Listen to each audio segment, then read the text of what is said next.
Hey guys, welcome back to the channel. This is story about what if Danzoo protects Naruto part 1. Before I start, please do support for more amazing content and comments for part 2.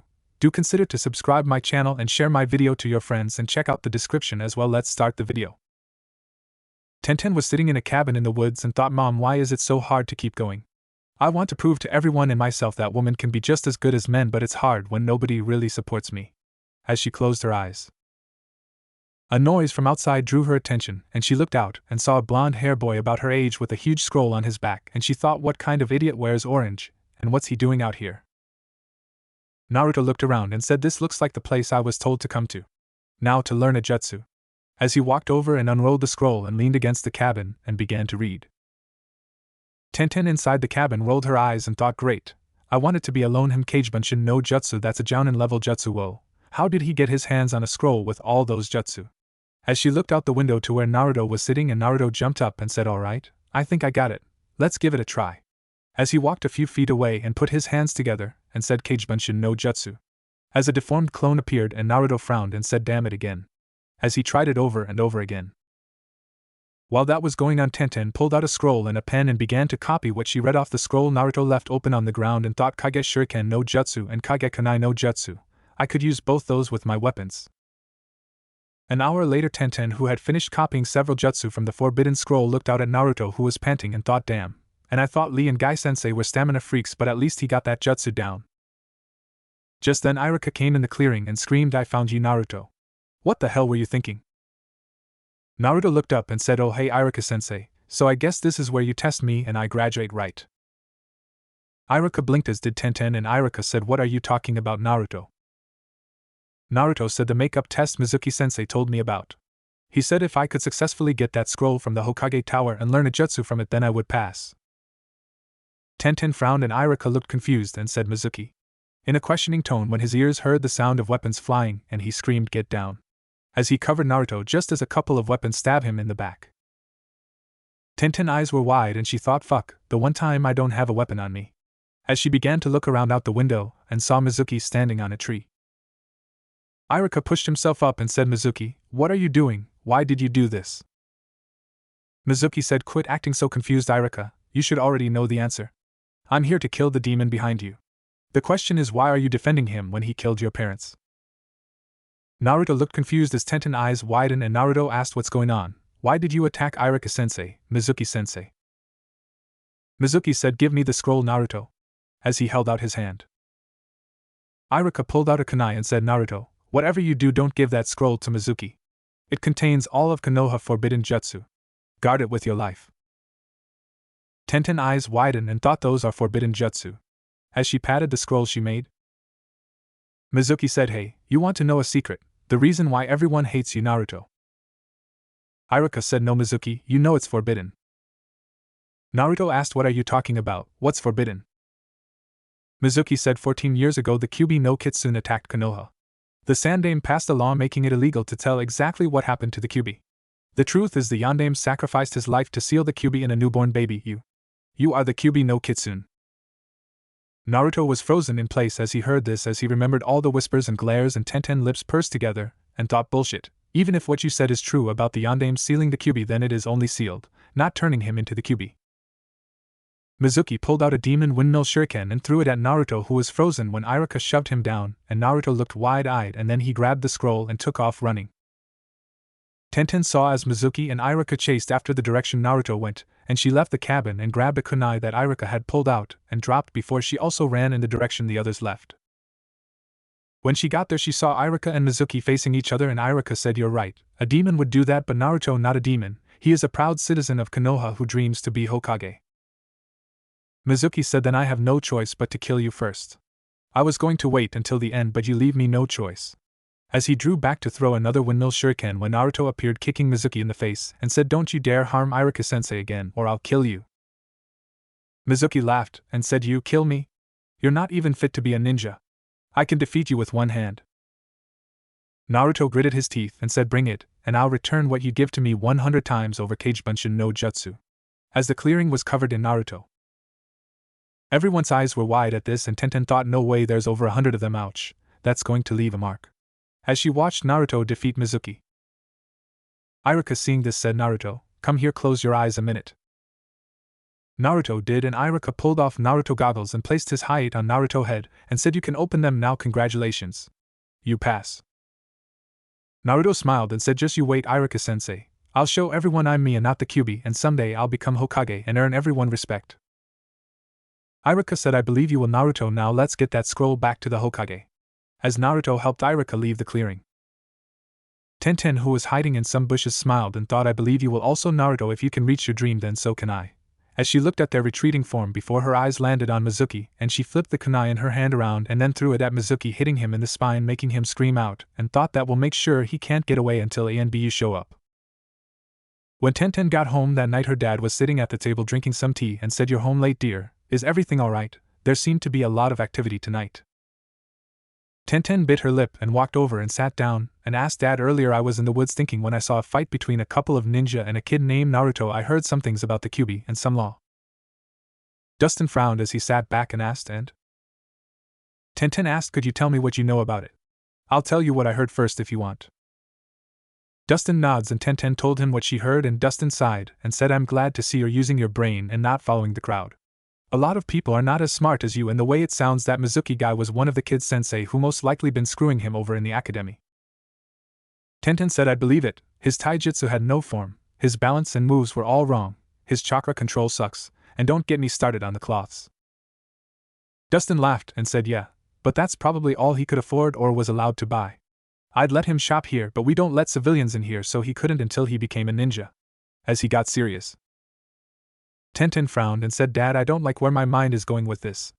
I mean, if he's been screwed over already so much, what's to stop it from happening again when he gets his team? Dustin said, but what can you do or hope to do about it, dear? You can't tutor him because you're busy with your own duties here and as a ninja and then your personal training. Tenten sighed and said, I know, but maybe. As she looked and thought. Dustin looked at her and asked, maybe what? Tenten said, well, I can't tutor him, but maybe there is something I could do. The way he acted when Iruka acknowledged him and his dream makes me believe that he doesn't have very many people or any that do believe in him. I know what that feels like with people not believing in me and my dream. Maybe I can tell him that I believe in him and maybe give him a hint or two toward becoming a better ninja to work toward his dream. Dustin thought a moment and said, all right, I'll go along with that idea, and you could even make a deal with him about getting his supplies here. Tenten smiled and said, thanks, Dad, but what should I give him for advice? Dustin said, well, you were pretty good at pointing out his flaws you saw earlier. Why not write down how to correct those flaws so that way he can work on that? Tenten said, great idea, Dad, thanks for doing this. Dustin said, he's a good kid, he reminds me of an old friend some. As he took a sip of his tea. Tenten, who had grabbed a blank scroll and began to write down on it, asked, really, who?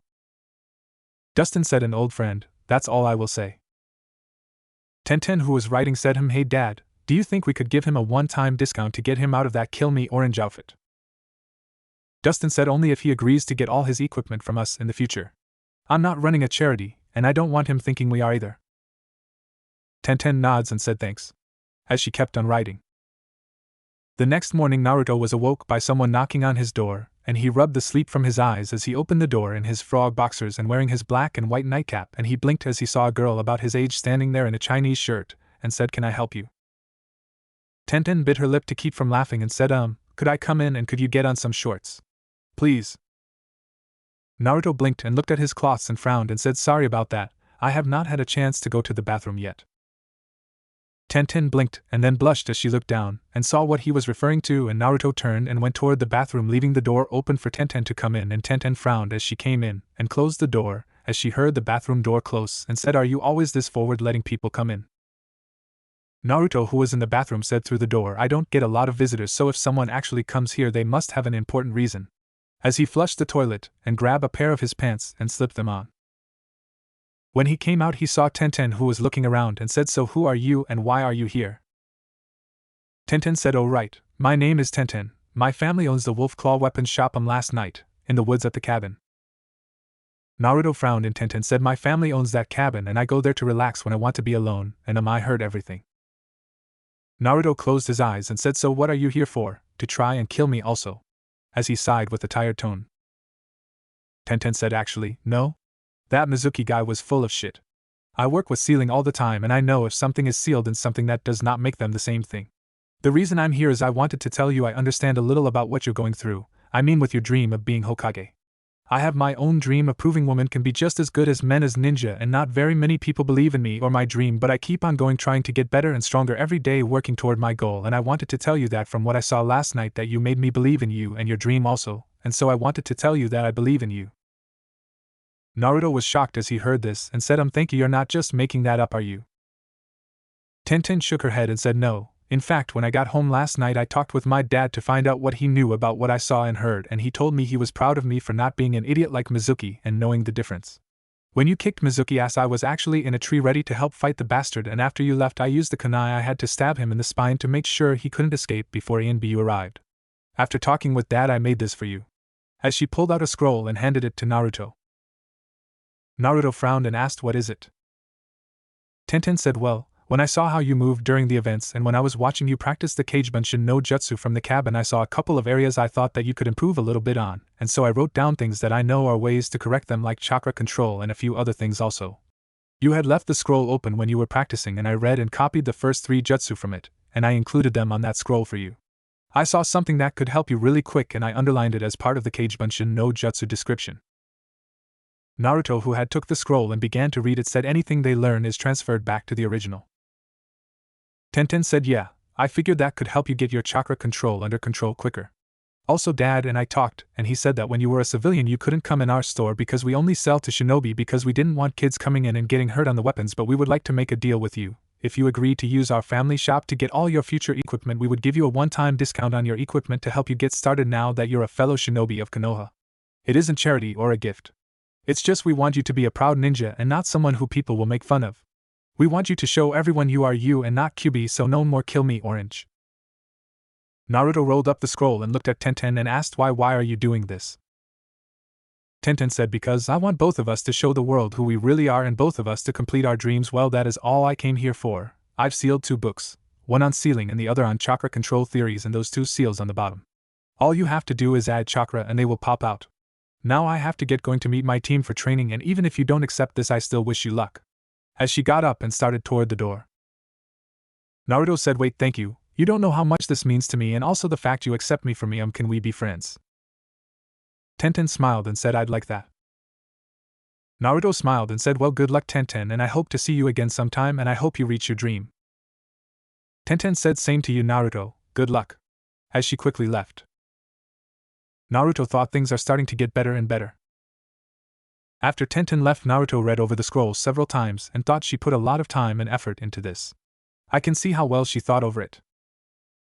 It took 20 minutes, but Naruto found the Wolf Claw weapons shop and entered the store, and as the bell rang above the door he looked around and a man came from the back, and when he saw Naruto he said, I see Tenten must have met you.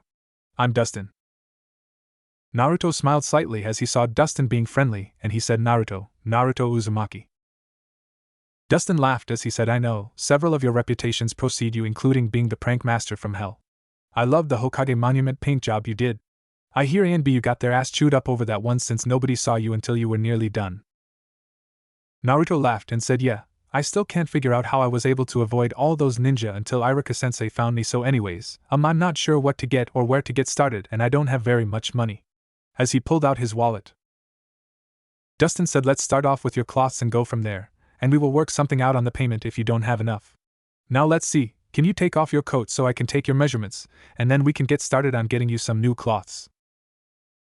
Naruto took off his orange coat, and Dustin grabbed a tailor's tape and began to take Naruto measurements, and after he was done he said, a little short right now and a little thin, but you're still growing. Let's see, bright colors are not the best for a ninja, but also too dark of colors isn't best either. Let's see, here we go. As he pulled out a pair of black pants, and then walked over and grabbed a gray shirt, and some fishnet shirt before he walked over to another rack and grabbed a black cloak, and he said, now let's see. Yeah, this should work, why don't you go try this on and let's see how you look. As he handed the cloths to Naruto. Naruto took them and Dustin pointed to a dressing room and Naruto went in and put the cloths on. When Naruto came back out, Dustin said, try the cloak on. Naruto frowned as he grabbed the cloak and put it on, and said, I'm not used to wearing a cloak like this. Dustin said, I know and I can tell, but I mostly wanted to see something. Walk down the aisle there and come back and let me see if I am right. Naruto did, and Dustin said, I see, you're right, a cloak like that one won't work for you because of your current height, but when you get older it most likely will once you get your growth spurt. I figure you will shoot up to around 6 foot tall. Anyways, the thing I wanted to see was how you carried yourself. You're used to running a lot and a cloak would get tangled up with your legs and trip you. I can tell by your measurements and your movements that when you fight most of the time you take a lot more damage because of your arms and legs being shorter than the person you're fighting, right? Naruto nods and Dustin said that means any taijutsu style you're going to learn is going to have to be high speed and built around dodging. I would say your best bet is to make it where your enemies have to dodge your blows instead of you having to dodge theirs. To do this, I would suggest getting a weapon to extend your range, and I mean something bigger than a kunai, because if your enemy has kunais then you're right back where you started. Naruto thought about it and asked, what do you suggest then? Dustin said, well, first go ahead and take off that cloak. I already saw what I needed to see from using it, now let's see maybe. As he looked at Naruto and then walked back to the counter and pulled out a drawer and grabbed a piece of paper and came back to Naruto and said, do me a favor and send some chakra into this. It will help me get the perfect weapon for you. Naruto asked how. As he sent chakra into the paper and the paper split down the middle. Dustin said, so I was right, Wind? And Naruto asked, huh? Dustin said, oh sorry, this chakra tells what elemental affinity you have, which means what kind of jutsu are easier for you to do than others. Wind cuts, fire burns, water soaks, earth crumbles, and lightning crinkles. Yours cuts, so that means you have wind as your elemental affinity. It's rare in Konoha actually, but an old friend of mine in Wind Country also uses wind and gave me a few things over the years to sell here, and he gave me a few wind jutsu to help promote the sales of the weapons he sent to me. He made I hate the fact that it's his weapons that suit you instead of mine, but that's fine. Not let me see what we got. As he moved over to a section of weapons and he looked at Naruto and said, yeah, that should work. Naruto asked what should work. Well, don't you think that's too, I don't know, too long? As he looked at the weapon Dustin picked up and noticed the weapon was over 6 foot tall and had a blade on one end of a long staff before on the other end there was a half-moon flat piece of metal. Dustin laughed and said, normally you would be right, except this isn't a normal weapon or even one weapon but several weapons. You see that half-moon on the end? It is designed like a Suna battle fan and it allows you to use wind manipulation to send blades of wind and strong gusts of winds out of it at your enemies without the use of hand signs. Now on the other end here you have Woldo. It is a one-sided blade similar to a sword, and like the battle fan it can also send wind attacks out of it or make it sharper and longer with wind chakra. Now we have the staff here, watch. As he grabbed the staff and twisted each end and the staff came separate, and Dustin said, as you can see this can become 2 weapons at the same time, or you can do this. As he placed both ends of the weapon together and said, as you can see the battle fan and the Woldo are designed with a small grove that allows them to join together to make a battle pike, and the 2 handles merge together as well to make one handle. Now watch this is where my friend made the ultimate surprise.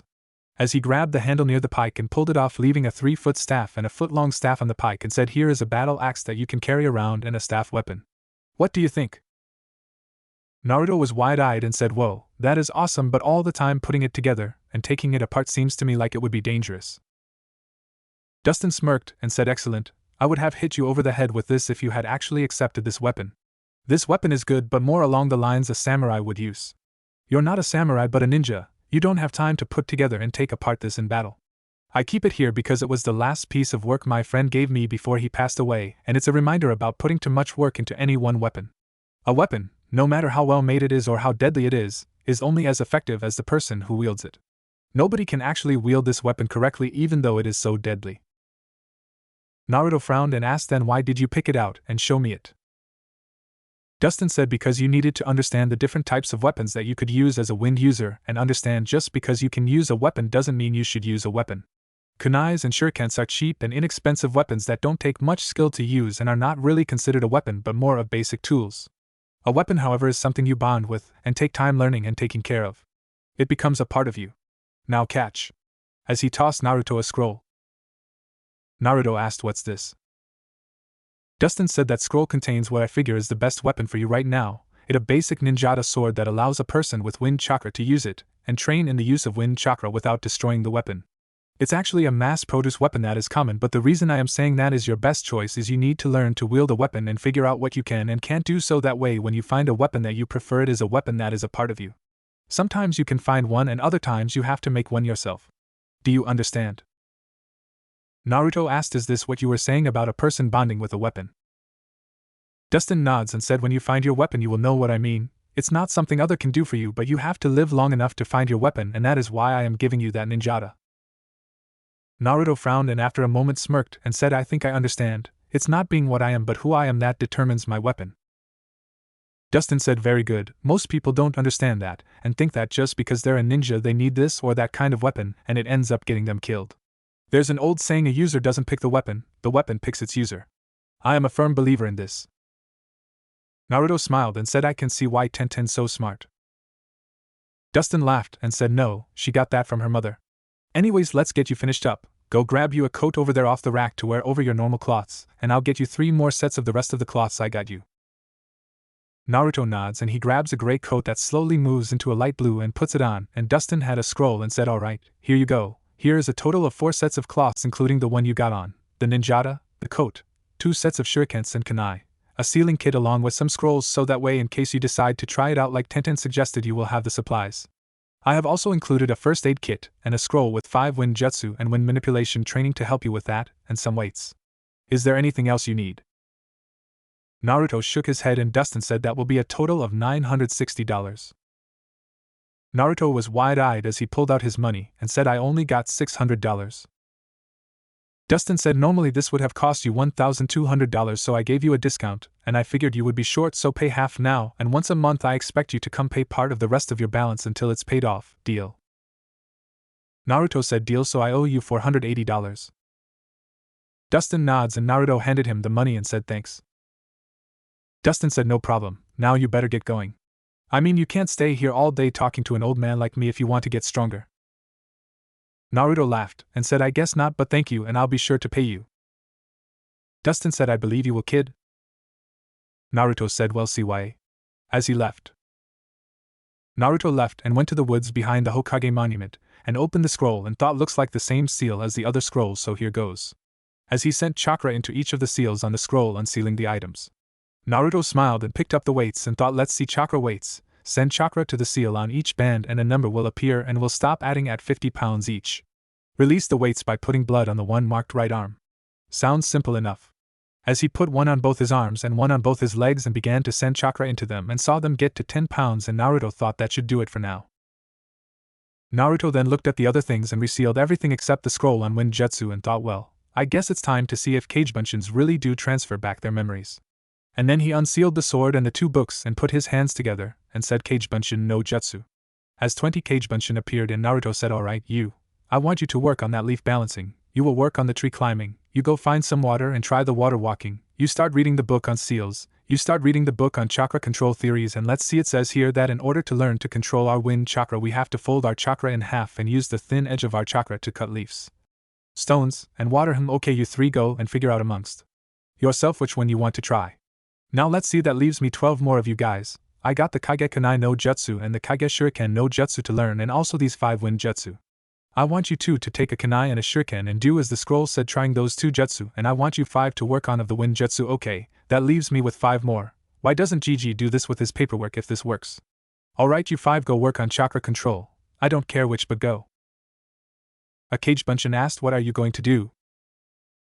Naruto said well, I thought I would get used to these weights since I feel sluggish and try to also figure out how to swing this sword around.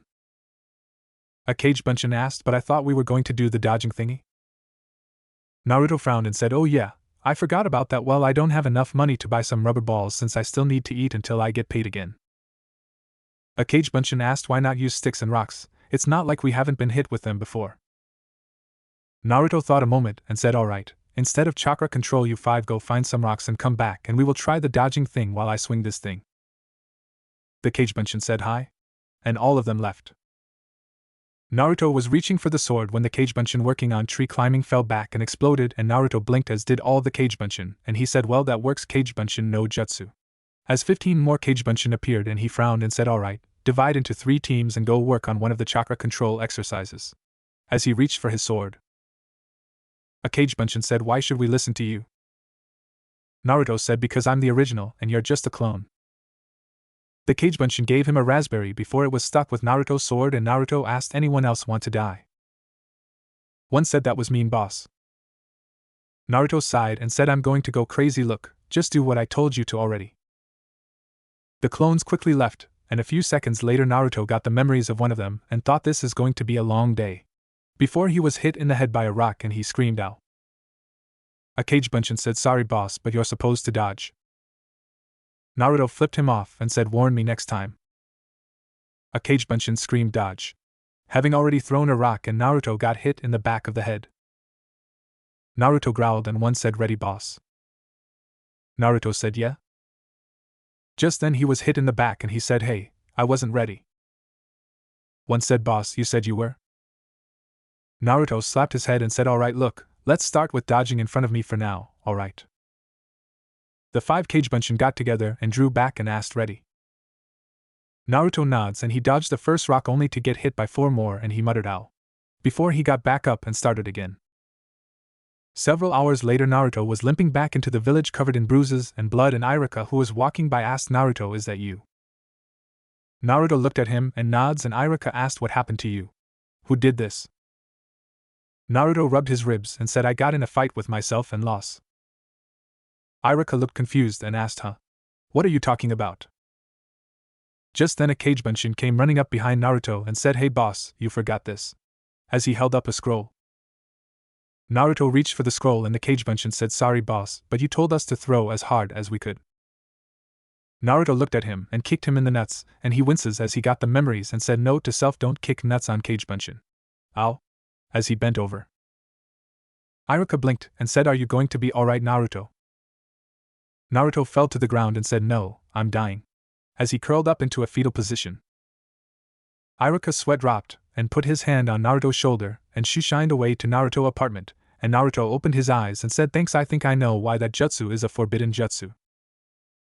Irika asked oh why is that? Naruto said Cage Bunshin get their own personalities mine are all smart asses. A Cage Bunshin stuck its head out of the kitchen holding a cup of ramen, and said I'd rather be a smart ass than a dumbass like you. Naruto growled and sat up and said what the hell are you doing here? I thought you all were dispelled. The Cage Bunshin said nope, I got hungry looking for some water and so I decided to come back home and eat. Naruto said damn it, stay out of my ramen? As he got up and limped into the kitchen and swung at the Cage Bunshin who dodged and stuck out his tongue before dropping his fork on his foot dispelling itself. Naruto blinked and said damn it, he ate 5 cups of my ramen. Irika's sweat dropped and thought I am not even going to ask. As he shined away. The next day Naruto walked into the Hokage office in his new cloths with his sword on his back and the Sandaime blinked as he saw Naruto and asked Naruto, is that really you? Naruto slapped his head and said do you want me to release Kyuubi to prove it? Damn it, I just got new cloths, does everyone have to ask that? Sarutobi said sorry Naruto, it's just surprising so what are you here for? Naruto held up his hand and said ninja registration and picture ID. Sarutobi chuckled sheepishly and said I see him, not bad oh why do you say you're a wind type? Naruto said because I am, that strange paper split down the middle and said I was wind chakra. Sarutobi said chakra papers, where did you come in contact with that? Naruto rubbed his head and said the store I got these cloths at, the Wolf Claw weapon shop. Dustin had me try it to see what element I had to help me pick a weapon. Sarutobi said and you got a ninjata? Naruto said well for now at least, he said this could handle my wind chakra and help me train in it but I would have to find my true weapon but this would help keep me alive until I do find it. Sarutobi chuckled and said yes, that does sound like him. So what all have you been doing besides getting new cloths and a sword? Naruto rubbed his head and said training? I was wondering, do you have anything on seals or chakra theories? Sarutobi blinked and asked why. Naruto said promise me you won't do anything or punish anyone please. Sarutobi frowned and said depends on what's going on Naruto. Naruto sighed and said you know a girl named Tenten, Dustin's daughter. Sarutobi nods and Naruto said well, when Mizuki attacked Irika and me, there was an old cabin there and Tenten was sort of inside it. She said her family owns it, and she goes there to be alone, and she sort of saw and heard everything. Sarutobi frowned and thought well that probably explains the kunai to the spine. And asked and? Naruto said she accepted me, she came by my place and told me that she knows the difference between me and the fox, and we sort of became friends, and she told me she believed in me and my dream of someday becoming Hokage, and she made a scroll to help me. Sarutobi said I see may I see what she wrote. Naruto pulled out a scroll and Sarutobi opened it, and read and blinked and said she put a lot of time and work into this but how did she get those 3 jutsu? Naruto said that's sort of my fault. After I read how to do the Cage Bunshin no jutsu I got up and started to work on it, and she got curious as to what was in the scroll and she was able to see those 3 jutsu and copied them down. Please don't punish her or blame her. Blame me if you have to, because she didn't know they were forbidden jutsu at the time, and thought they were just a training scroll. Sarutobi bit his lip and said, very well, but I will have to tell her not to teach those to anyone else. Naruto said, alright, but please don't do anything to her because she's the first real friend I've ever had, and she believes in me and accepts me. Sarutobi sat back and said, I won't. Naruto, now why do you want to know more about chakra theories and seals? Naruto smiled and said, well, I sort of went training happy with my Kagebunshin yesterday and worked on everything including reading those books, and I found out a lot about both that I never knew before. Did you know that you can do jutsu without hand signs, and hand signs are only an aid to help in shaping and molding the chakra for jutsu? Sarutobi said, indeed I did know that. Naruto said, oh yeah, did you know that you can seal a fart in a storage scroll and make it a stink bomb? Sarutobi blinked and said, actually, no I didn't. How did you know that? Naruto looked sheepish and said, my Kagebunshin, after he read the book on seals, decided to try and create a storage scroll, and he messed up on the seal a little and came to show me when I was answering nature's call, and he accidentally sealed my fart into the scroll. I grabbed that scroll by mistake this morning, and right now I'm having to air out my apartment. Sarutobi started to laugh and said, oh my, only you could do something like that, Naruto, so why are you wanting those books? Naruto frowned and said, well, when was the last time my seal was inspected? Sarutobi frowned and asked why. Naruto said, I read about seals and how they can degrade over time with use, and I don't remember ever having it checked to see if it's degrading and see if there's a chance Kyuubi could break free. Sarutobi said, about a year ago. I had came by your apartment when you were asleep and used a sleeping jutsu on you to make sure you wouldn't wake up and checked it. Naruto nods and said, I understand and thanks, but I realize that I have a big responsibility to not only myself but everyone else, protecting them from Kyuubi. I figure the best thing I can do is learn about seals and how to maintain them should this one start to degrade, as well as in case it is ever damaged, like someone cuts me across my stomach.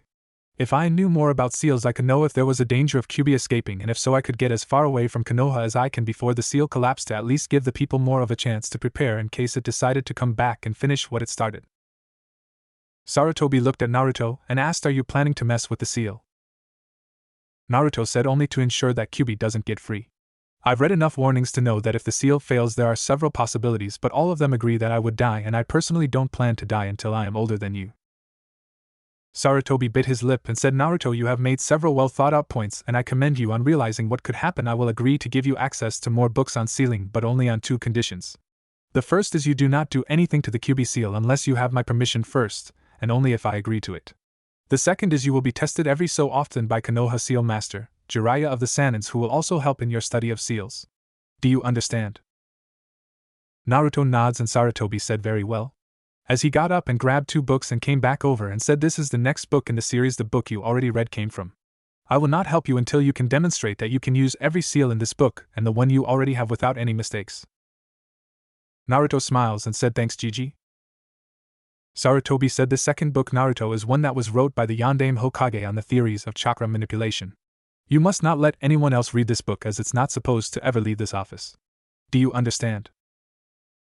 Naruto said, I understand, but if it's so valuable, why are you giving it to me? Sarutobi said, call it an investment for the future. With both books on chakra theories, you should have enough knowledge to create your own jutsu, and I mean a real jutsu, and not an advanced henge like your sexy no jutsu. Naruto, who had opened his mouth, closed it, and said, alright Gigi, I'll create my own jutsu. Sarutobi said, good, now like Tenten, I don't want you teaching those jutsu to anyone else, Naruto. Naruto said, I won't, I promise. Sarutobi said, is there anything else you need to tell me? Naruto said, I was thinking of telling you to use Kagebunshin to do your paperwork since the memories transfer back to you, but I don't know if it was just me or what, but mine were a little, they were unique in personality. Sarutobi said, I'll consider it, but thanks for the advice. Naruto said, thank Tenten, I miss reading that important note when I learned the jutsu, and it would have taken me a while to realize the truth. Sarutobi said, well, it's been nice talking with you, Naruto, but I must get back to my duties. Naruto nods and gets up and starts toward the door, but stopped and said, Gigi, could you not tell anyone about all this? I want to surprise everyone with my improved skills, but until I can actually use them, I don't want people making fun of me. Sarutobi said, this will remain our little secret. Naruto smiles and reached for the door and said, Gigi, I figured it out last night after reading up on seals. I noticed one seal in the center of the Kyuubi seal just by chance, a blood seal. The only way that I should have been able to use QB chakra ever was if a blood relative were to make that seal. I thought it over and remember the picture on the wall here in this office. I finally understand why he did it, and I understand why you hide it, but someday could you tell me about my mother? As his smile faded and he kept his hand on the door with his back to the Sandaime, while trying to keep from losing his control. Sarutobi looked out the window and said, there are many secrets I carry that nobody knows. There are those secrets that can only be learned by becoming a chunin, and others when a person makes jounin you're dismissed. Naruto closed his eyes and thought, so I was right. As he opened the door and began to walk out when a kid shouted, I got you this time, old man, and stabbed at Naruto, who was coming out the door with a wooden kunai. Sarutobi blinked and groaned, and Naruto growled and said, what the hell, you little brat? Sarutobi said, Konohamaru, that is the third time this week you have tried to surprise attack me. The newly identified Konohamaru said, so you realize the danger I present to you, old man, and hired a bodyguard, huh? Naruto slapped his hand upside the back of Konohamaru's head, knocking him to the ground, and said, you idiot, Gigi doesn't need a bodyguard because he's the strongest ninja in the village, and you're just some snot-nosed little brat. The only way that you would stand a chance at defeating him is if you had a team to do it, or if you found his weakness. Konohamaru said, oh yeah, and what do you know, you jerk? Naruto growled, said, watch this. As he turned, putting his hands together, and Sarutobi seeing this thought, ohno. And Naruto shouted, sexy no jutsu, as he transformed into a nude blonde woman. The sound of a thud was heard, making both Naruto and Konohamaru look over and saw the Sandaime was passed out with blood coming from his nose, and Konohamaru was wide-eyed and said, Grandpa. As he ran over and tapped Sarutobi on the face and looked at Naruto and said, you killed him, you're the Hokage now.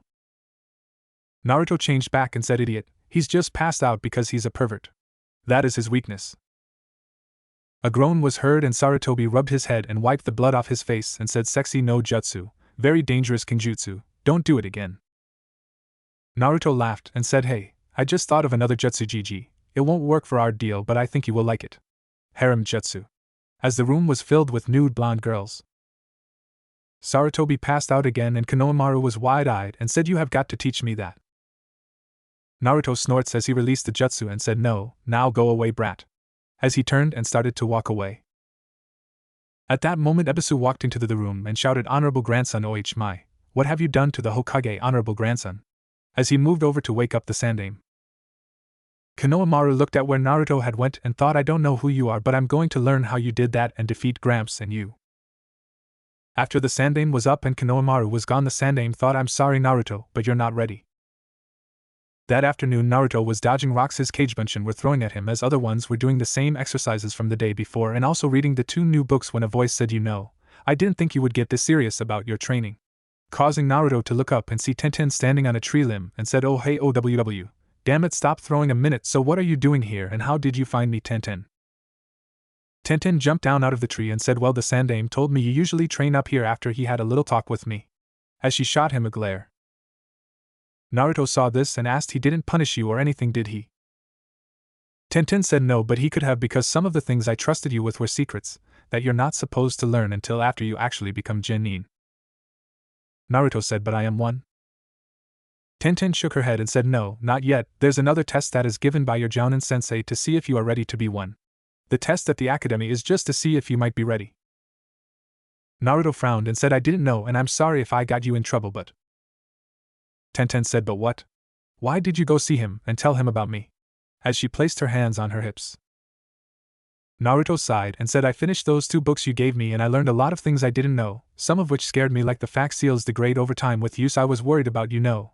I never remembered it being checked to see if it had been degrading, so I had to ask about it so I can at least know it's not going to burst out of my stomach and kill me because nobody checking on it. Tenten frowned and said, all right, I can understand why you went to talk to him, but you still didn't explain why you mentioned me. Naruto rubbed his head and said, well, I had to tell him how I knew what I knew so far and why I was asking for some more advanced books on both sealing and chakra theories, and he was worried I might be messing with the seal, and so I had no choice but to tell him it, and I begged him not to be angry at you or punish you because you didn't know those jutsu were forbidden and thought they were just training scrolls. I told him if he had to punish anyone to punish me. He told me he wouldn't, but he would tell you not to teach those jutsu to anyone else and made me promise not to also. I'm sorry, I didn't plan to tell him about you, but he's like a grandpa to me and I can't lie to him after everything he's done for me, even if I don't agree with some of the things. I at least understand and respect him for trying. As he looked down, Tenten sighed and said, well, you can't run off and tell him everything all the time. friends keep secrets for each other. I'm keeping your secret even if there is a law about it, and I will keep any other secrets you want to tell me, but you can't just go and tell others about the secrets I tell you. Training is considered a secret because I don't want others to know how I do my jutsu or how I fight and prepare for it, and I don't think you would either, so any more training between us we don't tell unless we ask each other's permission first from now on. Agreed. Naruto nods and said yeah, and I'm sorry. Tenten waved it off and said, so you already finished both those books, huh? Looking over at the clones who were reading. Naruto's eyes got big with excitement, and said yeah, and I learned some new stuff they never even talked about back in the academy. Gigi told me he will let me have more advanced books on sealing once I can show I understand those 2 books on sealing, and he also is going to have some guy named Jiraiya test me and help me with seals sometime. Tenten eyes got wide and said, you're going to get trained by Jiraiya-sama of the Sanins. Naruto rubbed his head and said yeah. Gigi also said that with the 2 books I got on chakra theories I will have enough knowledge to make my own jutsu and not one of my pervert jutsu. He said once I make my own jutsu he will give me more advanced books on those. Tenten said, really, what's a pervert jutsu? Naruto looked sheepish and said, it's how I got the forbidden scroll in the first place. It's a jutsu I made to knock out perverts and I used it on Gigi. Tenten frowned and asked Naruto, why did you believe that Mizuki guy when he told you about the makeup test? Didn't you think it seemed odd stealing a scroll from the Hokage tower? Naruto said yeah, I did. Tenten asked, then why did you do it? Naruto looked down and said, Mizuki told me there were special cases where students have some kind of disability that prevents them from passing the final test. He told me some kid named Rock Lee passed the test last year and he couldn't even use chakra, and he told me about this girl named Amelia that graduated 3 years ago, and she didn't have a real left arm because she lost it in the Kyuubi attack as a baby and had a wooden arm. He told me that he believed that something was wrong with my chakra that was keeping me from passing, and so he asked Irika-sensei if he could give me the alternate test. How was I supposed to know it was all a lie when I remember kids making fun of the Rock Lee kid last year, and he was my sensei? Tenten bit her lip and said, I guess I can understand now why you did it. Hell, even I would have fallen for that because I know Lee since he's my teammate. Naruto's eyes were wide and he said, he is. How is he able to be a ninja when he can't use chakra? In a questioning tone. Tenten said, well, there are other things besides ninjutsu and genjutsu that you can do as a ninja. Lee is working hard to become a ninja in taijutsu, and I'll tell you this, he's actually better than most ninja I know. The only person I think could beat him is Niji-kun, our other teammate, but sensei never lets them finish their spars. Naruto said, so he's using taijutsu. Has he thought about kenjutsu also? Tenten laughed and said, I know what you're thinking. Remember how I told you about not going more than half your body weight on the weights? Lee can't use a weapon effectively because he bulked up on weights and has restricted his body's natural flexibility. You and Lee are like 2 sides of the same coin. His arms and legs are longer than yours, so he's more suited for taijutsu, but he sacrifices some flexibility for it. Your arms and legs are shorter, but you seem to be more flexible than him, which is why I suggested kenjutsu. Naruto said, yeah, I guess that makes sense. As he began to chuckle. Tenten asked, what's so funny?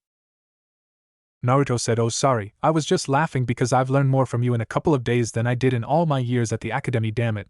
That was my last clone working on tree climbing. Tenten looked around and said, how much are you actually working on at a time? Naruto said, everything. Why? Tenten frowned and said, so you're doing all those exercises at once? Naruto said, yeah. I haven't gotten anywhere on the wind stuff yet, but I've got the leaf balancing partially done, and the tree climbing I've made it about 6 feet off the ground, and water walking I haven't made any progress yet. Tenten slapped her head and said, listen Naruto, you're going to have to learn to do things smarter, not stronger. Watch.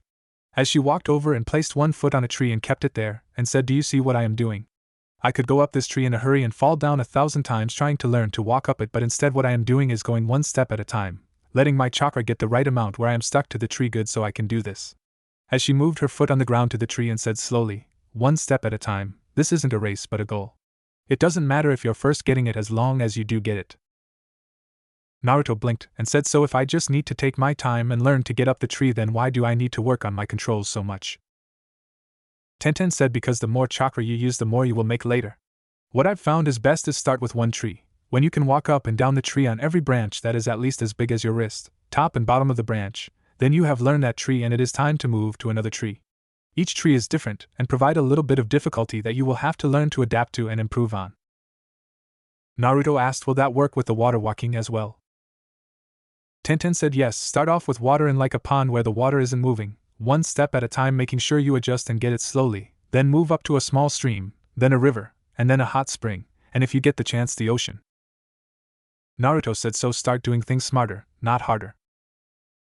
Tenten smiled and said, exactly. Naruto frowned and said, you keep doing all this for me and helping me, but I don't have any way to help you or pay you back. Don't friends supposed to help each other? Tenten said, yeah, you know, I noticed that you're using a ninjata, maybe you could help me with being my sparring partner. Naruto asked, you use weapons? Tenten laughed and said, yeah, I carry all my weapons in scrolls. I mostly throw weapons and I've gotten so good at hitting my targets I never miss. Naruto thought a moment, and asked, how good are you on moving targets? Tenten said, I never miss. Naruto smirked and said, I got an idea, you say you never miss and you also say I need to work on my dodging right. Tenten frowned and nodded slowly, and Naruto said, well, why not use me as your target, or not me exactly but my Kagebunshin? Tenten frowned and said, but that is just a waste of time because your Kagebunshin don't help you physically get better. Naruto said, I know, but you see, my Kagebunshin have been beating the hell out of me with rocks as I try to learn to dodge them, and my biggest problem is I don't detect them in time to dodge. Maybe by having them be your targets they can help me learn to detect flying weapons so I can become better at dodging.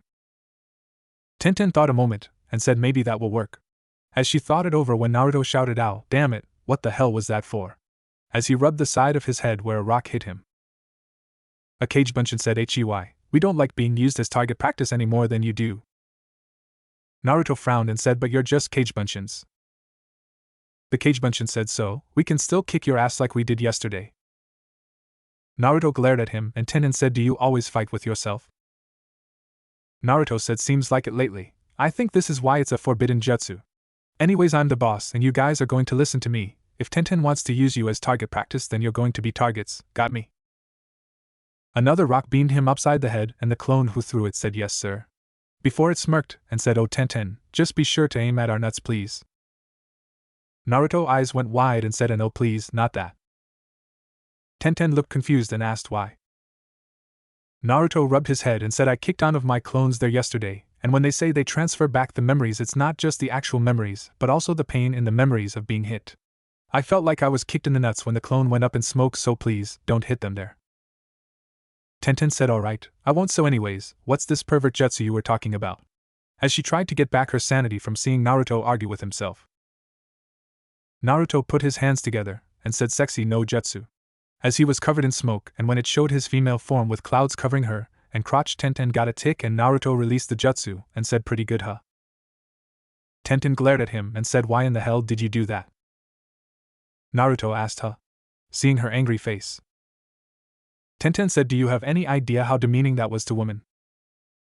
Naruto frowned and said, what do you mean? Tenten slapped him across the face and said, you fucking pervert.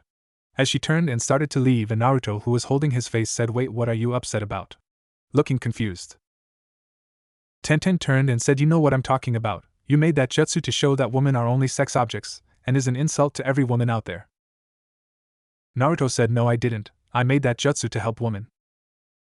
Tenten screamed, help, help, how the hell can that jutsu help women?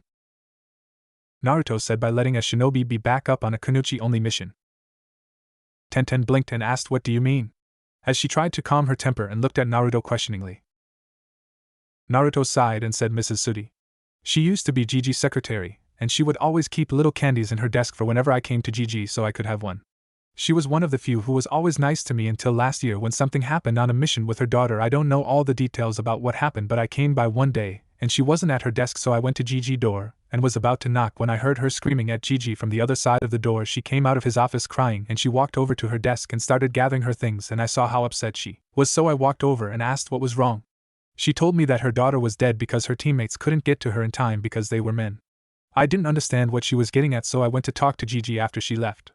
He looked at me with such sad eyes and told me that there are times where kunoichi have to take parts of the mission where only a woman could do the job. I asked Gigi why couldn't a shinobi just use henge to pretend to be a woman and do it if it was so dangerous, and he told me that he wished a henge could do that, but a henge wasn't real. I thought that was stupid, so I started playing around with the henge, and I accidentally found a way to make what Gigi calls an advanced henge that is an actual shapeshift. I'm still working on it since I don't know enough about women to make it completely real, but I'm getting better at it because I plan when I become Hokage to make it where all shinobi have to learn it, so that way there won't be a such thing as kunoichi only missions, so no one else would have to cry like Mrs. Sudi. Tenten frowned as she heard this and said, so you're saying that what you showed me wasn't a regular henge but an actual shape shift? Naruto nods and said, yeah, watch. Sexy no jutsu. As he changed again and said, see, pull my hair. Tenten walked over and pulled his hair and Naruto winced and Tenten's eyes widened as she looked at Naruto and said, why is it those clouds are staying in those areas? Naruto rubbed his head and released the jutsu and said, well, like I said, I don't know enough to make it complete yet, so I'm just using what I saw of a picture of a woman in the book in GG desk one time. Tenten frowned as she heard this and started to walk a few steps and turned as she went over what she just heard and began to pace back and forward and said, okay, I can understand where you're coming from in some aspects, and I'm touched that you're actually trying to come up with something like that, but I don't condone the way you are using what you do have so far. Why are you acting like a tease like that and making women seem like sex toys? Naruto frowned and said, I didn't know I was.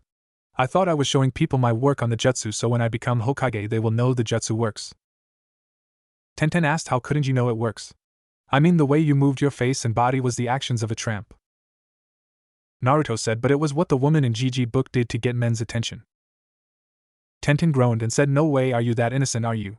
As she looked at Naruto questioningly and asked Naruto, what the difference between men and women? Naruto blinked and said, oh, that's easy, women have babies. Tenten asked, and? Naruto asked, and what? Tenten asked, what are Naruto? As she blushed slightly. Naruto said, I know it's where babies get milk since I saw a woman feeding a baby once when another lady opened a door before she closed it quickly. Tenten slumped against a tree and said, didn't they teach you about sex in the academy, Naruto? Naruto frowned and said, I was sent into the hall by Mizuki. Tenten thought, that's it, I'm killing the bastard next time I see him. And said, Naruto, there are a lot more things that are different between men and women than just babies.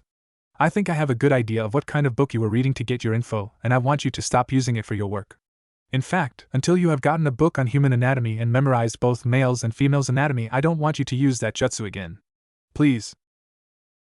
Naruto said, sure, but what about the harem jutsu? Tenten asked, harem jutsu? I'm afraid to ask. Naruto said, I came up with it earlier today when I knocked Gigi out again. It's basically a sexy no jutsu being performed by Kage Bunshin. Tenten shook her head and said, then don't use that either. Once you have learned the human anatomy, then I'll work with you a little bit to see if you can complete that jutsu or get it closer to accurate. I'm touched that you're trying to make things better for Kunoichi, but you're going about it the wrong way right now. There's more to being a woman than looks though, and I wouldn't put a lot of time into that right now since you're spreading yourself out so much already. Naruto said, alright, I'll work on the other things for right now, but are you still mad at me? Tenten snorts and said, no, Naruto. It's just that the way you were doing that jutsu was like a slap in the face to me toward working on my dream. I want to show women are just as good as men, but the way you displayed a woman makes us seem like sex objects, which is something we're not. Naruto said, sorry, I hate to say this, but there are a lot of things I don't know. You've been so nice to me, and when I do something to make you mad it hurts because I don't want you to be mad at me since you're my first real friend. Tenten asked, you've never had anyone else? In a questioning tone.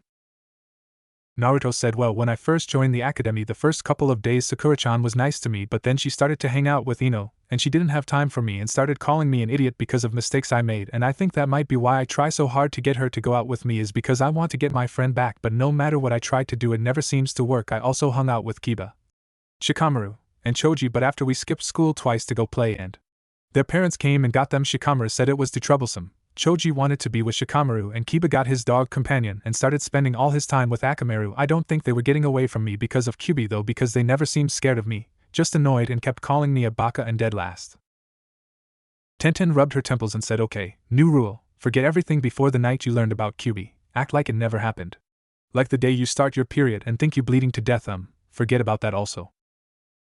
Naruto frowned and said, what does a mark at the end of a sentence have to do with bleeding to death? Tenten couldn't take it and burst out laughing and said, oh god Naruto, you're so niave, I don't know if I should hug you or kill you. Alright, I can't handle you being clueless on that subject anymore or I will go insane. Naruto as she began to explain about periods and reproductive organs. By the time she was done Naruto was pale and he said, so yeah, I think I understand why you were so upset about the sexy no jutsu now, so doesn't that gross you out? Tenten said, a little the first couple of times, but it's a part of me and by what it represents is a part that I desire someday. Naruto thought a moment and said, yeah, I guess when they say no pain no gain is pretty accurate for that. I mean, if you want to be a mom someday you have to deal with cramps and bloating and yeah. As he became flushed. Tenten laughed a little and said I think I should give my dad a hug when I get home tonight. He had to explain that to me when I started. I never knew how uncomfortable it must have been. Naruto smiled slightly and said what's it like? Tenten said having a period. Looking confused. Naruto said no, I mean having a dad. Tenten thought a moment and said dad can be strict sometimes, but I know it's because he loves me. He's overprotective, but he's also gentle. He's like the person I could tell I want anything and he would try and get it, but there are things I wouldn't ask him to get for me. There's just no way to actually describe it. Naruto looked at the sky and said I don't know if I should feel honored and proud of my dad or hate him. As he closed his eyes. Tenten looked confused and asked who's your dad and why would you hate him? Naruto frowned and said when I was looking at the seal on my stomach I came across a blood seal, meaning that someone related to me had to put it there, and you should be able to figure the rest out. Tenten thought a moment, and her eyes widened and she said oh. Naruto nods and said I confronted Gigi about it earlier, telling him I figured it out but not actually saying it. I asked him if he could someday tell me about my mother, and he told me there were things I would learn but I had to be a chunin for some and a jounin for the rest without actually saying it. I understand, but it doesn't make it easy. Tenten frowned and said you know, I think I've been frowning so much since I met you my face is going to get stuck like this. Look, nothing we say or do will ever change the past. We can't go back in time and change things, don't even think about it. Odds are if you did somehow pull off the impossible it would destroy all creation or something. We are who we are, we just have to show the rest of the world who we are. Naruto said my head hurts. Maybe it's from my cage bunshin or maybe it's just thinking about all this. Do you ever just feel overwhelmed and you don't know what to do? Tenten smiled and said yeah, that was why I was at the cabin that night. Naruto said why? I mean I know your family owns it but why go there? It looks like nobody been there for years. Tenten said my family when they came to Konoha my mom was already pregnant with me.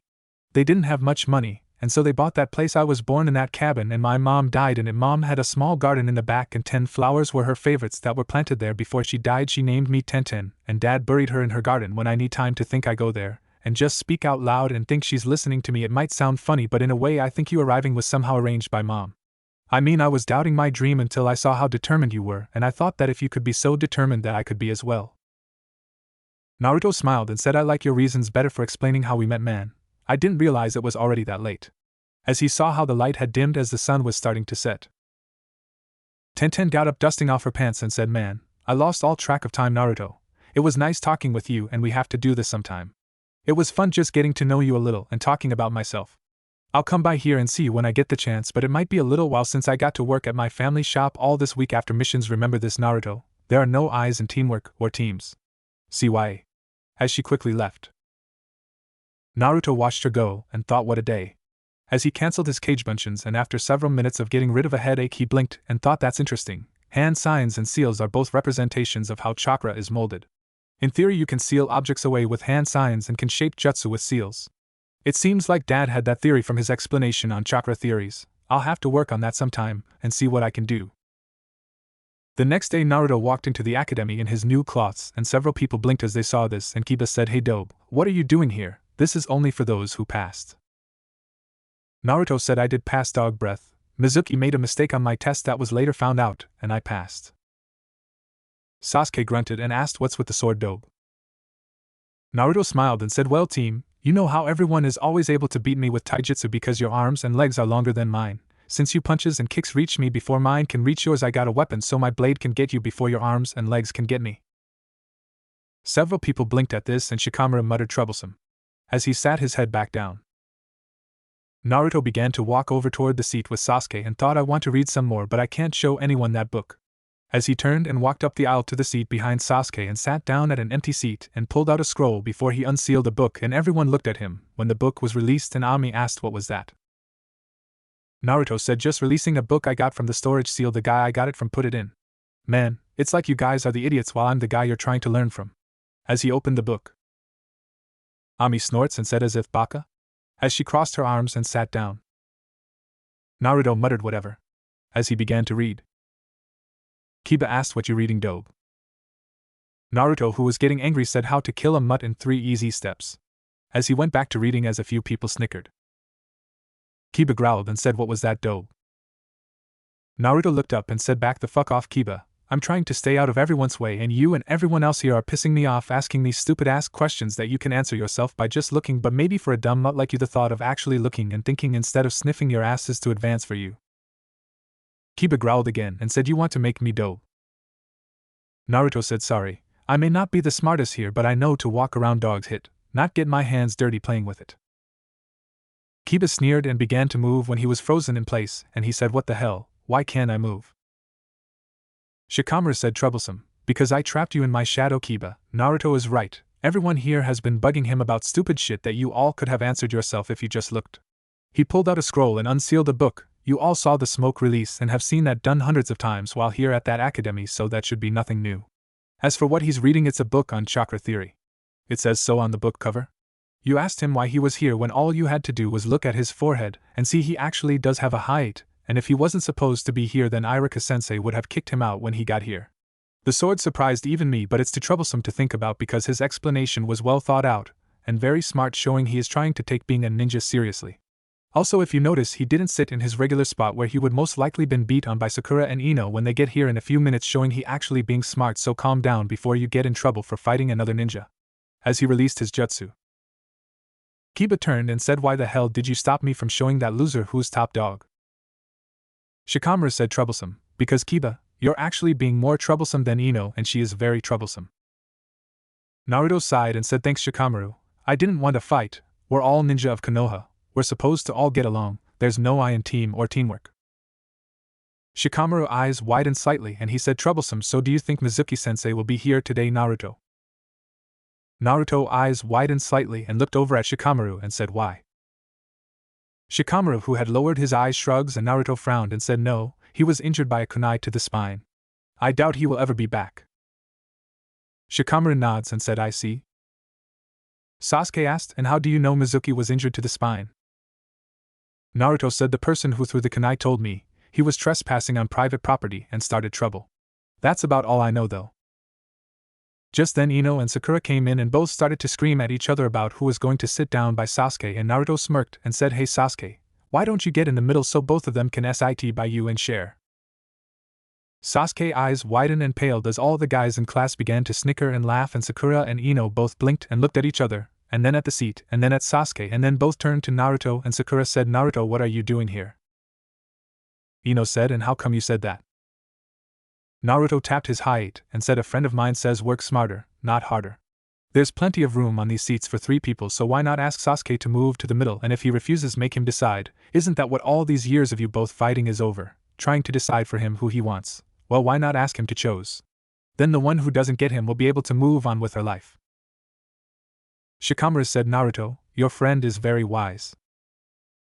Naruto said, yeah, she is. Ino said, Sasuke-kun, would you move so we both can sit by you? Sasuke grunted but did not move, and Kiba, who was holding his side to keep from laughing at Sasuke, said, so Sasuke, who's it going to be, Sakura or Ino? Sasuke looked out the window and kept quiet, and Naruto said, sorry girls, looks like he doesn't like either of you. He's checking out the woman walking down the road in the leather coat. Both girls looked outside and saw Anko walking by, and both glared at her as Sasuke's eyes widened and thought must kill dope. And said, no, I'm not. Naruto said in an innocent tone, but she's the only person outside when asked to choose the woman you wanted to be with. You looked at her. How can you deny it with both Ino and Sakura? They're giving their hearts to you. Are you just playing hard to get, or is it that you have a secret crush on an older woman and don't want to hurt Sakura and Ino feelings, or are you just secretly gay? Sasuke turned and glared at Naruto and opened his mouth to say something as the guy behind him turned at the same time, and the next moment Sasuke was kissing Naruto, who was wide-eyed. Naruto jumped to his feet and slammed his fist, accidentally sending chakra to his arms and fists as he punched Sasuke in the face, sending Sasuke flying, and screamed, you bastard, that was my first kiss, as he began to spit on the ground. Iruka walked in the class at that moment and saw Sasuke laying on the ground and saw Naruto spitting on the ground, and all the guys in the class were laughing their asses off as the girls looked shocked and hurt, and Iruka asked him, did I miss something? Naruto looked up and pointed to Sasuke and said, that bastard just stole my first kiss. He was asked who he wanted to be with and he kissed me. Angrily. A voice from the door said, Naruto, why are you being so loud? Naruto blinked and said, Tenten, what are you doing here? Tenten said, my team was asked to come help Iruka-sensei with getting everything registered for those who passed since Mizuki not able to. Now what are you being so loud about? Naruto pointed to Sasuke, who was holding his face, and said I told Sakura and Ino they needed to work smarter, not harder, because they've been rivals for Sasuke love since they were 7 and broke up their friendship to be with him. They were fighting to see who would sit by him, and I suggested Sasuke to move to the middle so they both could sit, or if he didn't do that, make him choose who would sit by him.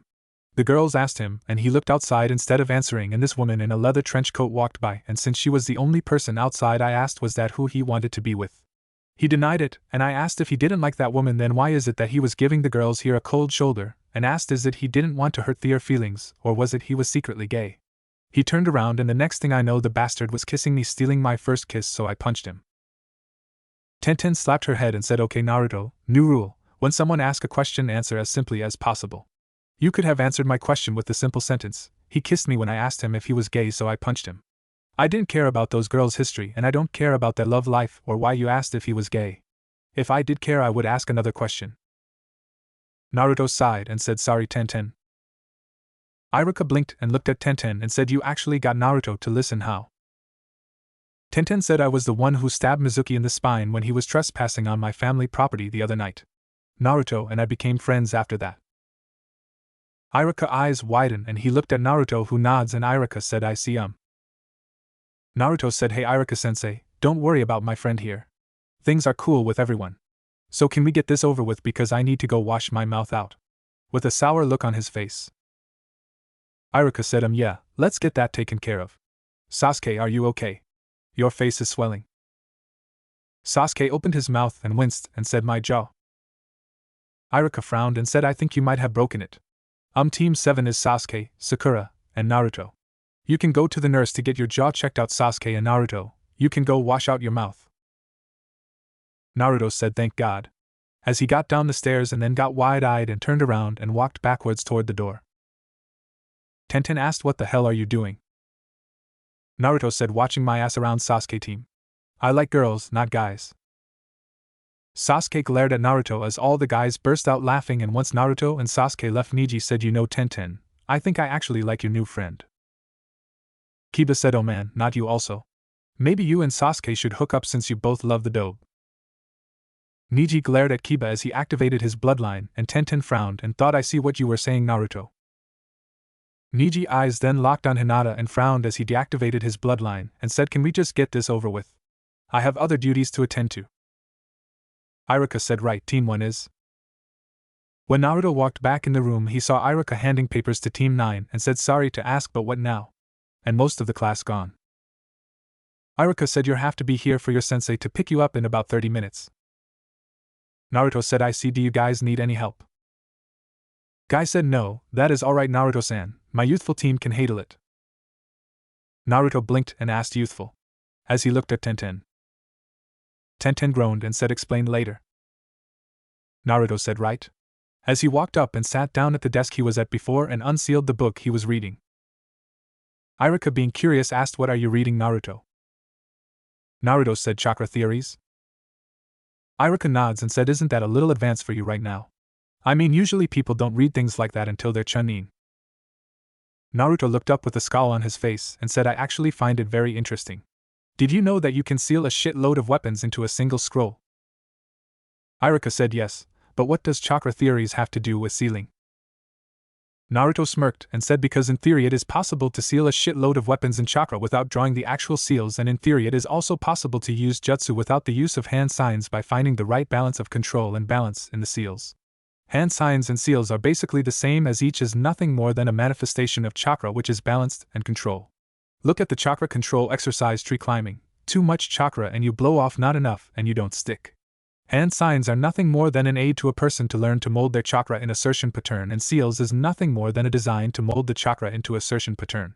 Basically, in theory, it means you can seal a shitload of weapons in a scroll in your pocket, and without ever touching the scroll you could mold your chakra to summon the weapons to your hand if you found the proper balance and control to do so. Iruka was shocked while the members of Team 9 were wide-eyed, and Tenten said, well, that's interesting. Hey Naruto, if that's true, then if you ever figured out that jutsu you were telling me about last night, then would it be possible to, instead of teaching that jutsu to others, to create a seal that could be used to activate the jutsu? Naruto blinked and said, in theory, why? Tenten said, well, what if you reversed it, and instead of turning you into a woman, what if you were able to turn a woman into a guy? Iruka asked, are you talking about that jutsu? As he looked between Naruto and Tenten. Naruto, who looked in thought, and said, I don't see why not. I mean, even though it is a shape-shift, the theory behind it is that of a henge, so if you had in mind a guy's body when you activated it, then it might be possible. Why? Tenten smiled and said, you know how you said you wanted to protect women on kunoichi only mission by making it where shinobi can turn into kunoichi to aid the kunoichi. Well, what if a kunoichi is captured? I mean, there are fates worse than death that we face, and so if you were able to create a seal that activated that jutsu, then the guys who captured the kunoichi wouldn't have a woman on their hands, but a guy, so it could be used to either trick the enemy into releasing the kunoichi thinking she used a replacement with someone, or at least save her from the torture of what they could do to her until they killed her. I mean, I don't know if the seal would work after she's dead, but at least she wouldn't have to worry about experiencing that while alive. Naruto pulled out a pen and a paper and said, if I am able to come up with the proper balance, then I could make it where the seal would last as long as it had chakra to feed off of, and since the body holds chakra in it for several days after death, it is possible to make it once their body runs out of chakra to release it, but it should work. But the problem is, once the seal is put on a person, it won't ever be able to be removed, because in order to keep an enemy from seeing the seal and deactivating it, I would have to include a genjutsu seal along with it to hide it or cover it up somehow. I'll see what I can come up with. I'll send a couple of Kagebunch into the library to read up on human anatomy, and also have a clone or two work on this project each day, working on to balance it out. I'll talk with Jiraiya when he comes to test me on seals and see if he could give me some help on this. I actually like the idea of it being a seal instead of a jutsu, because then I don't have to reveal the secret to my shape shift. I can make that a family jutsu. As he began to do a few notes on the paper, Iruka blinked and said, what just happened? Tenten smiled and said, if Naruto is able to complete that seal and jutsu, then Naruto will become the savior of kunoichi everywhere, because he'll make it where we don't have to worry about being raped as women. Iruka said, I don't mean to sound doubtful, but are you sure that you're not putting too much hope in Naruto there? I mean, what you're talking about is impossible. You can't actually change your gender. Tenten blinked and looked at Naruto and said he doesn't know. Naruto said, I thought he did. I mean, Iruka-sensei passed out like all the other men from it, so I figured he knew the truth about it like Gigi does. Iruka said, what are you talking about? Naruto said, my sexy no jutsu is what Gigi calls an advanced henge because it's real. Watch. Sexy no jutsu. As he was covered in smoke and Iruka covered his nose and looked at Naruto and blinked when he saw Naruto had cloths on, and Naruto walked down to Iruka's desk and said, see, pull my hair. Iruka frowned and reached up and pulled on a pigtail, and his eyes went wide and said, no way, it's impossible. Naruto released the jutsu and said, no, just difficult. I thought you knew it was real already. Iruka said, I thought it was just a henge. Naruto frowned and said, well, I'm glad someone believes in me. As he looked at Tenten. Iruka frowned and said, I'm sorry, but I don't know what to say about this, Naruto. I mean, how are you doing this? Niji, who had activated his bloodline, said, it's a chakra construct. He covered his body with a layer of chakra and molded it to fit the frame of the illusion he is creating. Naruto said, close. What I actually do is cover every inch of my body both inside and out with chakra and mold the chakra to that of what I am henging into. I've turned myself into animals and even objects like a chair or a flag pole. As long as I can keep the mental projection active like you do for a henge of what I am changing into, then I can hold it that long, and only uses about as much chakra as a henge, since the chakra I am using is absorbed back into my body, so very little is actually lost. Iruka said, so only someone with high chakra reserves would be able to do it. Naruto blinked and said, no, Konohamaru, Gigi grandson, he sort of saw me knock out the old man yesterday and followed me around town bugging me to learn the sexy no jutsu. I finally agreed, and after 2 hours he was able to pull it off. Tenten said, you taught that to the Sandaime grandson? Angrily. Naruto waved his hand and said, it was before we talked, I swear. Iruka frowned and said, oh god, Konohamaru knows the sexy no jutsu. Naruto said, yeah, but I didn't do nude woman with him. I had him try to imitate woman we saw walking down the road. Iruka said, thank goodness for small miracles, so he can pull it off. Why don't you teach it to kunoichi now, Naruto? Naruto rubbed his head and said, well, it isn't finished. I mean, the clouds were covering parts of the body I don't actually know enough to reproduce. Also, I like Tenten's idea of making a seal for it. That way the actual process and hand sign required will only be known by those I chose to know it. Iruka said, but that will take a long time if ever, because you would have to learn sealing and then come up with a seal that could do what you're wanting it to do, if at all possible. I mean, you talking about creating something off a theory that might not be true. Guy said, Iruka-san, while I agree what you are saying is true, there is also something you should realize. A few minutes ago you thought it was impossible to make an illusion real, but through hard work, time, and training it appears that he in fact made it real. Perhaps he will never succeed in doing this, but maybe what he does figure out will be used by others to make this theory him and Tenten were talking about a reality someday. Naruto said, yeah, that's what I'm trying to say, Iruka-sensei. I know how impossible it sounds and I should just accept fate that I will fail and quit now, but if I did that then I wouldn't be here today. I would have quit trying to be a ninja the first time I failed the final test, and yet here I am discussing something with fellow Konoha shinobi and Kunuchi about something that if it someday is successful then it would make the lives of our ninja better. I mean, look at Kyuubi. The legend behind it says the Kyuubi was too powerful to be defeated, but working together the ninja of Konoha succeeded in saving our village and defeating the undefeatable when fate was telling them they would all die. Iruka sighed and Neji frowned and said a person is destined to a predetermined fate. It is not that you fight against fate, but what fate has decided for you to do. Naruto blinked and looked at Neji and said, dude, how in the hell does a girl like Tenten like you with that 3-foot fate kunai shove up your ass? Tenten gasped and said, Naruto, you shouldn't say things like that, and how did you know that? I never told you I liked him. Naruto said, when you were telling me about your teammates you said Lee and Neji-kun. I may not know you very well, but I do know you wouldn't add the kun suffix to his name unless you either greatly admired him or loved him. Perhaps it is a brother-sister bond or something more, whichever case I don't know, and that's your story. I just saying I don't see how you could like him when he believes everyone is controlled by fate. Fate can kiss my blonde ass. Neji glared at Naruto and said, you cannot fight fate. Naruto asked, if that is what you believe then I will not disagree with you, but I will not agree with you either. I agree that we do have one fate in common, and that is death, but the road to our death, and how long it is to get there, is one I believe that we are able to choose. Neji thought a moment and said, I don't agree. Naruto sighed and said, look, you saying that every action and every choice we make is decided by fate, right? You're saying that no amount of training, no amount of preparations, no amount of anything will change the fate of what will happen at any given moment. Is that what you're saying? Neji said yes.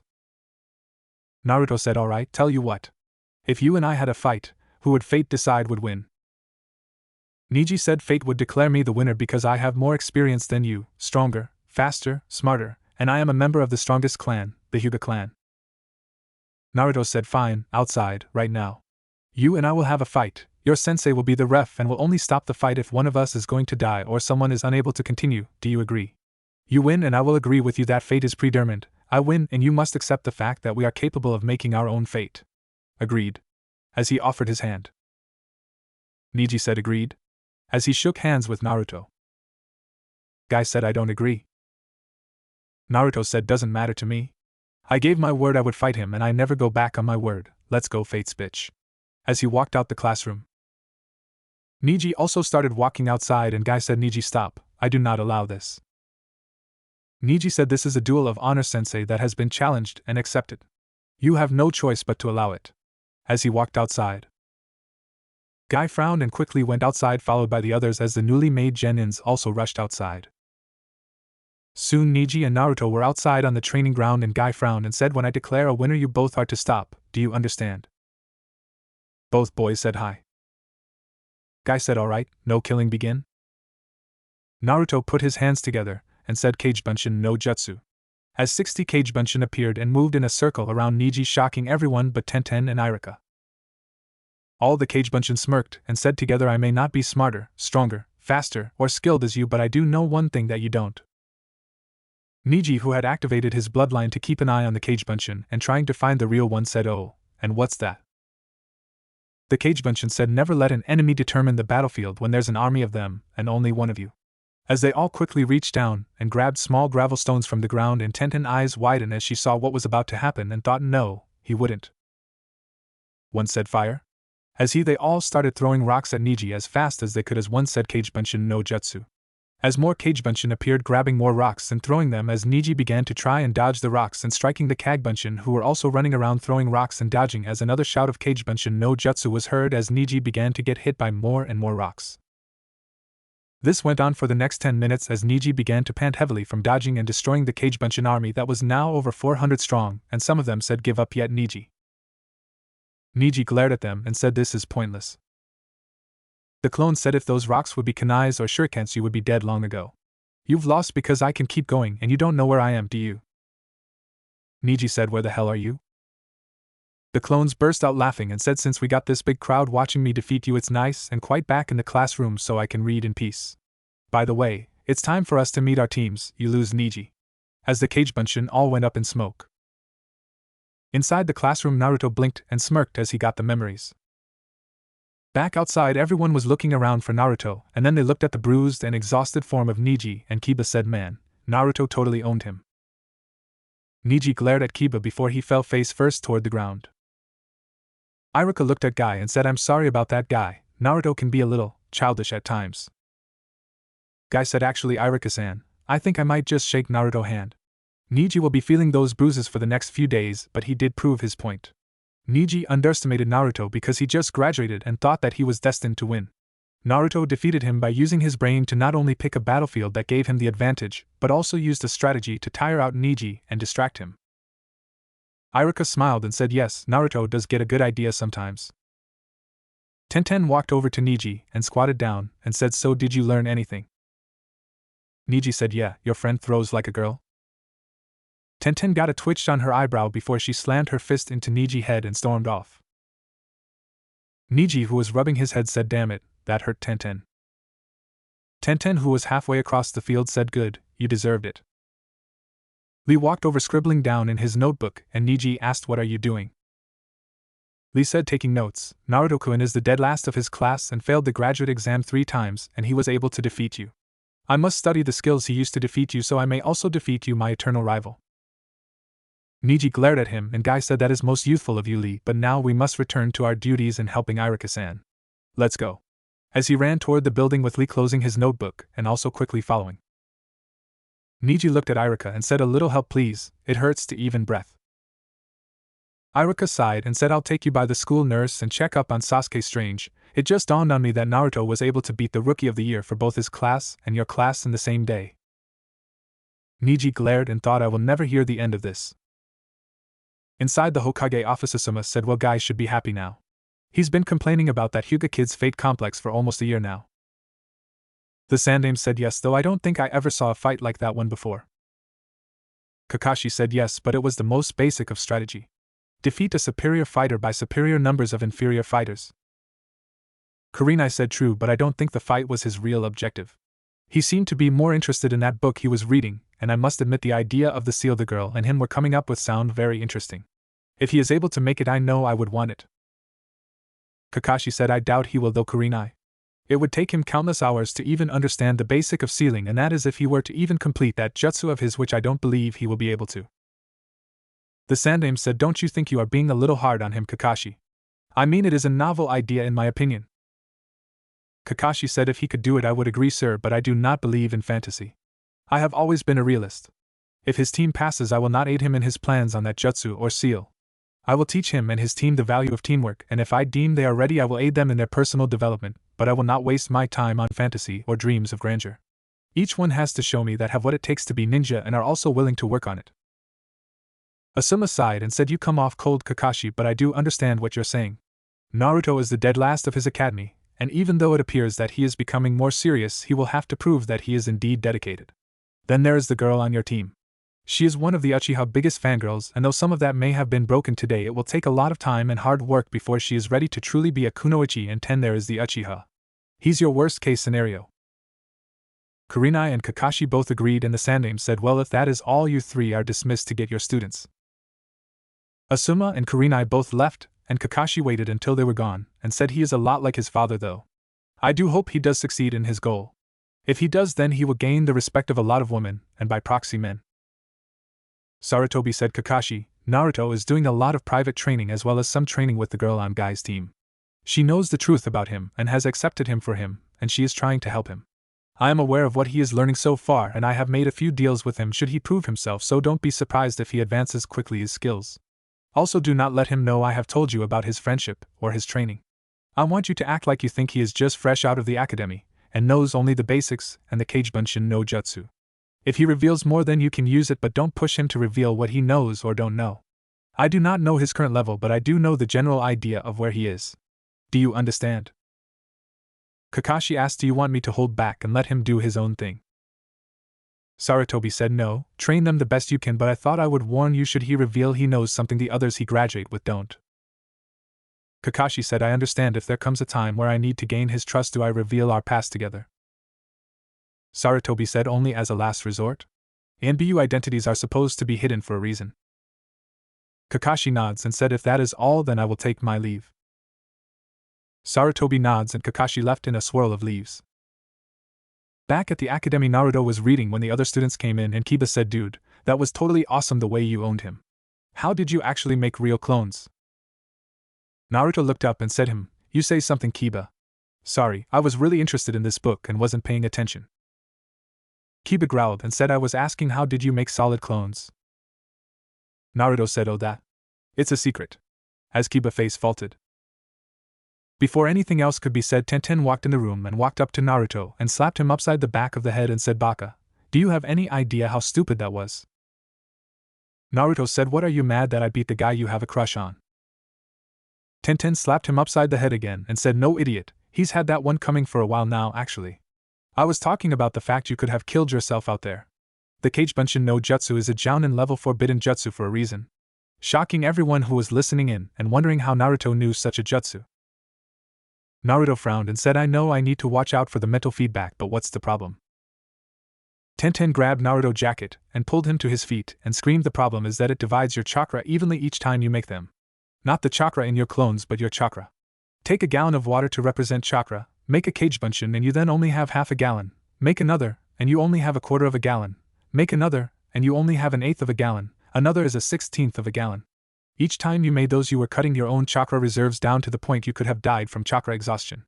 I know you have more chakra than Hokage-sama, but just throwing it away like that was stupid and dangerous. You didn't slip out of the fight until you had already used it 10 times. You may not know it, but right now your reserves are only a little bigger than that dog over there, and you need that to live. If you would have tried that jutsu one more time you would have either passed out or died. Do you understand?" As she shoved him back into his seat. Naruto looked shocked and said, I didn't know. I didn't think about it since it's so easy to make them for me." Tenten huffed as she crossed her arms and said, "Naruto, if you are going to fight an enemy using cannon fodder tactics like you just did, then you should only make Kagebunshin once, and have your Kagebunshin make Kagebunshin once. They will only be at 1/4 of your chakra reserves, but with as many as you could make you could possibly create an army of 10,000 Kagebunshin. They can use most of the jutsu you know, so if you had an army of 10,000 using a simple fire jutsu you could destroy an entire village in one attack. I told you to work smarter, not harder. You're smarter than what I just saw, Naruto. Stop trying to get everyone's attention and do what you got to do, and people will see you and not the idiot they see you as now." As she turned and started to walk away and Naruto said, "Sorry." Tenten said, "It's not me you should be saying sorry to. It's yourself. I'm just your friend, I don't have to live your life." As she walked up to where Irika and Lee were. Lee asked quietly, "Don't you think you were a little mean to him, Tenten?" Tenten said, "No, Lee, my duties as a kunoichi as well as those to my family leave me little time to make friends, so if I actually try to be friends with someone then I don't want to see them die being an idiot." Naruto, who was looking down, heard this and thought, damn it, this is not how I wanted things to be. The Jounin sensei all began to come and get their students with Sasuke and Neji both returning, who both glared at Naruto. Team Guy left also with Irika, and it's been 3 hours now with Naruto reading his book in the back of the class and Sakura looking between Naruto and Sasuke every few minutes biting her lip, and she finally asked Naruto what's up with that girl earlier. "Are you and her going out?" Naruto said no, we sort of met in the aftermath of the Mizuki incident the other night when he caused some trouble that he had to be restrained by force before Anbu took him away to prison for breaking several laws. We sort of became friends after that. Sakura said, "Just friends?" She seemed to worry about you or something. It wasn't the thing friends usually do. Naruto laughed and said, "Sakura, let me ask you this, what is your goal for the future?" Sakura said, What do you mean?" Naruto said, "Like I plan to work as hard as I can to become Hokage. For me it's not a dream but more of a goal. What is your goal?" Sakura frowned and said, I don't know, why?" Naruto said, "What about you, team, do you have a goal?" Sasuke said, "To kill a certain man and restore my clan." "Why?" As he looked at Naruto. Naruto said, "Tenten has a goal also. She doesn't like the way women are treated as if they are weaker than me, and so she is working to prove that kunoichi can be just as good of ninja as shinobi. Did either of you see her hands?" Sakura asked, "What about her hands?" Naruto said, "Look at your hands, Sakura. Tell me what you see when you look at them." Sakura looked at her hands and said, I don't know, I don't understand what you are getting at. They look like a pair of hands to me." Naruto said, "Your nails are long and painted, showing you take a great deal of time making them look pretty. Your hands are also smooth and blemish free, showing you take very good care of them. probably with some lotions or other things like that. Am I right? Sakura said, of course you are. What kind of woman doesn't take care of her looks? Naruto said, I didn't ask about your looks and you asked what kind of woman doesn't worry about her nails and the softness of her hands. A kunoichi Sakura. Sakura said, hey, I'm a kunoichi and I take care of myself. Naruto said, I dare you to walk up to any kunoichi of Chunin rank or higher Sakura and look at their hands. Sure, you will see some care that has been taken care of them because they are women, but you will also see calluses and tiny scars from hours and hours of personal training and hard work that shows exactly how they have lived long enough to make it to Chunin rank. Tenten knows this and has worked hard for her skills. She trying to prove herself to everyone including herself and doesn't care what others say about her. She will succeed reaching her goal, or die trying. Sakura frowned and before she could say anything a voice from the door said, sounds like you are in love with the girl, whatever her name is. Naruto looked over and narrowed his eyes and saw Kakashi, who smiled and said, Team 7, meet me on the roof. Before he went up in smoke. Naruto got up quickly, sealing his book away, and started toward the door when Sasuke grabbed the back of Naruto's jacket and slammed him head first into the wall where Naruto's nose sounded like it popped. Sasuke, who had Naruto pinned, said, now we're even for earlier dough, as he shoved Naruto again before walking out of the class. Sakura, who saw this, was wide-eyed and asked Naruto, are you alright? Naruto grabbed his nose and Sakura winced as she heard the sound of bones breaking and he said, yeah, go on Sakura, I'll be there in a minute. Sakura frowned and took one last glance before she left. Naruto thought, I deserved that, as he wiped the blood off his face and went to the bathroom on his way up the stairs to the roof. When Naruto got up to the roof, Kakashi said, nice of you to join us. I expect you to be more punctual. Naruto said, sorry, I got lost on the road of life, in a non-caring tone. Kakashi's eyes widened slightly and he smiled behind his mask and said, really, I'll have to inform Guy to have his kunoichi given a pregnancy test. Naruto paled and glared at Kakashi and said, look, I don't care if you have a problem with me, leave her out of it. She doesn't know really anything about me, so she thinks I'm normal. With eyes that turned a colder blue than normal. Kakashi frowned seeing this and said, sit down. Naruto sat down and Kakashi said, all right, let's introduce ourselves. Sakura asked, what do you mean?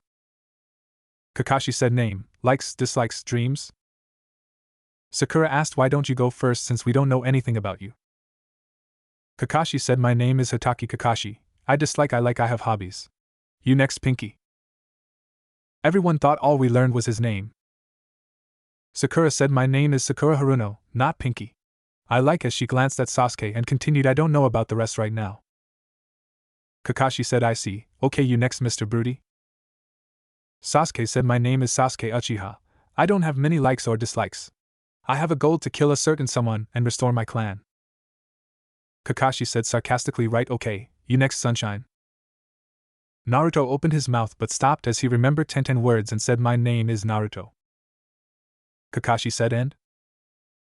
Naruto shrugged and said, you've already been briefed on us by the Hokage, since this is basically a long-term mission for you, and he briefs everyone on their missions before he gives them out. Also, apparently you have been watching us for some time, so you already know all I could, or would say, plus more most likely than I want you to. Kakashi was surprised and said, and why exactly do you feel I've been watching you already? Naruto said, you knew which team the girl we were talking about earlier was on. The only way you could have known that was if you were watching us before we knew you were. So are you ready to give us our real genin test, or do we wait for it? Kakashi's eye widened slightly as Sakura and Sasuke looked confused, and Sasuke said, what do you mean a real genin test, oh? Naruto said, I don't know all the details, but the test here in the academy was only to see if we were qualified to maybe be genin. Our Jounin instructor gives us our real test to see if we become ninja. Kakashi said, very good. You are very well informed. Did your friend inform you about the test? Naruto said, only that I wasn't really a real genin when I let my ego get the better of me. She said I still had to prove myself that I am not just strong enough to pass but skilled enough to pass. What good is power without control?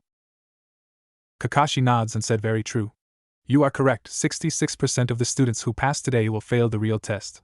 Those who failed either quit the program altogether or return to the academy for remedial classes. Are you all ready to face this test? Sasuke said, bring it, I won't fail this test.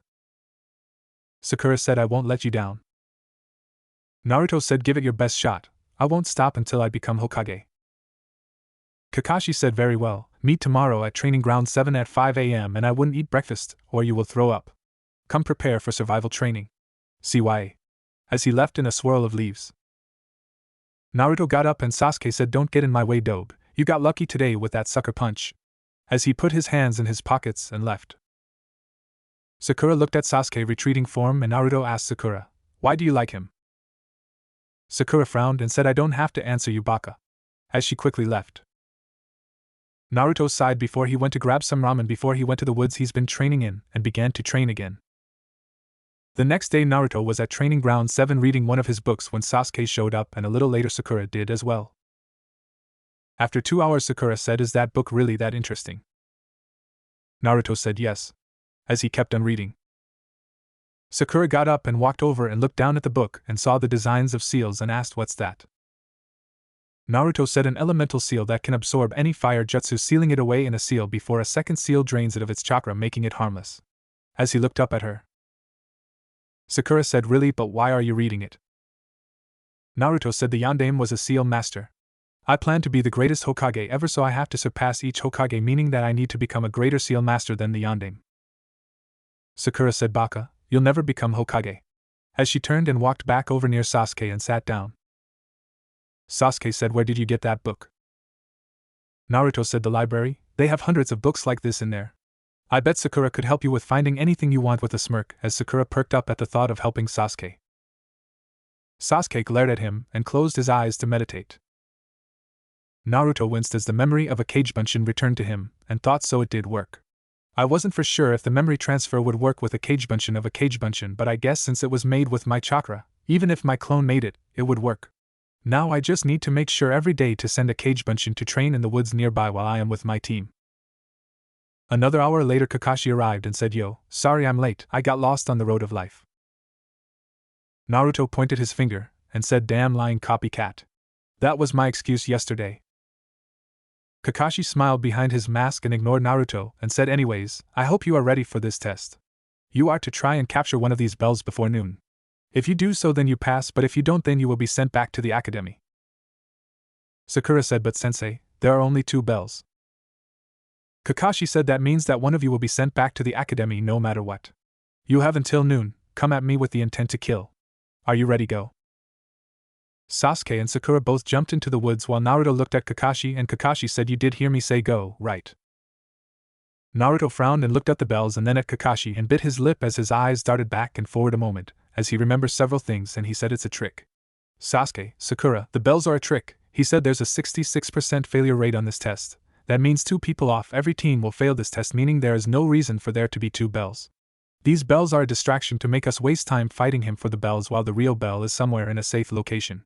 If you were given a mission to protect an object that was valuable, you wouldn't have it in the open like he is, you would put it someplace secure, someplace safe while distracting the people who are after the object with a fake. The problem is that means we don't know where he's put the bell for security, and the only way we will find out is to capture him and interrogate him." Sakura, I know you're smart enough to realize I am right. Think about Ino and her dad's job. He is trained to only interrogate people for information, and information gathering is important. This test is like a mission. It's 3 parts, first capture, then information gathering, then retrieval of the object. It's made to test us on 3 parts, 3 separate tests. The teams are wait, that's IT, that's it. There's no I in team or teamwork. We are supposed to work together to capture you and get the information and retrieve the item, but since there is only one real item, only one of us could carry it. You are testing us to see if we would put the good of the team before the others. There were 9 teams that passed to graduate. 6 of those teams will fail, while the 3 who actually work together the best will pass, become ninja. Konoha only wants the best of the best for our ninja, so only those 3 teams who show the best teamwork will become real genin. We have to work as a team. For the good of the mission, the bells are not actually important but a reason to distract us." Kakashi was wide-eyed as he watched Naruto figure out the test, and thought, well, he did figure out the test, but he overthought it. Naruto looked around the clearing and waited for a few minutes and said, "Fine, you guys can wait till the right time to join in or ignore what I am saying, but I am willing to work with you to prove I'm a team player. I'll use my Kagebunshin as cannon fodder to tire him out while you both come up with a plan to trap him." As he put his hands together and said, "Kagebunshin no jutsu." 75 Kagebunshin appeared, and Kakashi, who was standing there, thought, I wonder if he realized he gave them 2 chances to pass this test, by letting him fight me to gather information and they come in to take the reward of his hard work, or they actually join him and fight me together. Either way it won't matter. As he began to move quickly through the clones, punching and kicking them, causing them to go up in smoke as he moved. As the last clone was destroyed, Kakashi was waiting for the smoke to clear as he looked for the real Naruto, and only years of experience gave Kakashi time to move away to save his life from the downward sword slash from Naruto, who had climbed a tree and jumped off of it, bringing his sword down as the smoke from the cage bunchen covered his movements. However, Kakashi did not get away free of injury, as a slice appeared in his jounin vest. Kakashi looked at Naruto, who channeled chakra into his feet, overloading them, was blown forward as he tried to impale Kakashi, who dodged to the side, and Naruto sliding to a stop turn, throwing a kunai at Kakashi, who replaced himself with a log. Before Naruto had time to react, Kakashi appeared behind Naruto, chopping him across the neck, knocking him out, and thought, "Sensei, your son was actually very impressive, but he's too dangerous at the moment for me to safely test the other two, and he's already passed the test, now to see if they can." As he sat Naruto down on the ground before his eyes widened, and he used Shushin to move himself and Naruto to safety, and he growled and thought, that idiot, he could have killed his teammate. As he leaned Naruto against the post, he then jumped into the trees to find Sasuke and Sakura. A little later, Naruto was tied to a log by Kakashi, even though he was still knocked out from not only the chop to the neck but also information overload from his cage bunchins who were training elsewhere. Sasuke and Sakura were also tied to a log, and Kakashi stood in front of them and said, "I am very disappointed in both of you. Sasuke, you put Naruto in danger by throwing those kunais when I had knocked him out and still had his body where I could have used it as a shield to protect myself. Naruto practically spelled out the test for you both. The bells were meaningless, it was a test to see if you would be willing to work as a team. There was no other bell or an interrogation part, since nearly no new genin would ever be able to torture a jounin enough to make them give information, but he was right with everything else he said. I learned the hard way long ago that those who don't follow the rules are trash, but those who abandon their comrades are worse than trash. Naruto, who is still passed out from the chop I gave him, was in plain sight of you both, and neither of you came to check to see if he was alright, or even still alive. For that I truly disappointed in you both. Especially when you both were nearby, and instead of doing that, you Sakura went looking for Sasuke, who I was fighting since he put his teammate in danger, but since you jumped in to help Sasuke fight me, you used the very least amount of teamwork with the idea Naruto supplied you with to fight me after he tired me out a little, but you both are pathetic, and I hate the fact that since you three did work that small fraction that I have to pass all three of you. If I had my choice at this moment, I would send you back to the Academy, Sakura, and have you removed from the program altogether, Sasuke, while Naruto was put on the reserve list until a spot on an active team became available for him to pass. You both know the rope escape jutsu, right?" Both nod, and Kakashi said, "Consider this your punishment, free yourself," as he disappeared in a swirl of leaves. Sasuke, after Kakashi left, was the first to get free, and Sakura said, "Sasuke-kun, you're free, could you help me? I'm having a little trouble with this." Sasuke said, "No, Kakashi-sensei said this was punishment. I need to train because the dobe actually was able to cut his vest, and I didn't even get that, even with your help."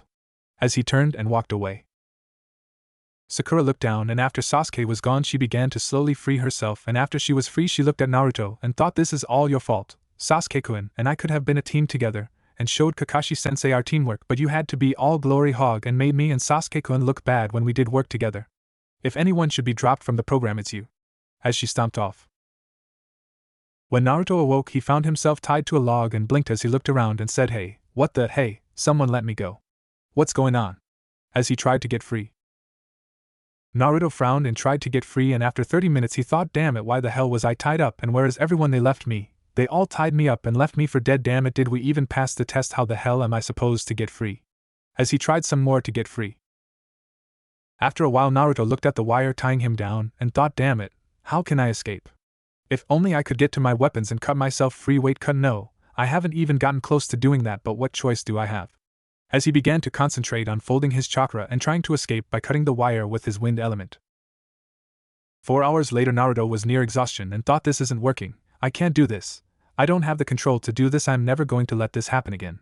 I'm going to train to get my chakra control and my wind control so good I can cut anything no matter how tired I am. I've got to try something else. Maybe if I compress my chakra and release a huge bubble of chakra at once, it will loosen the ropes enough for me to escape, I hope."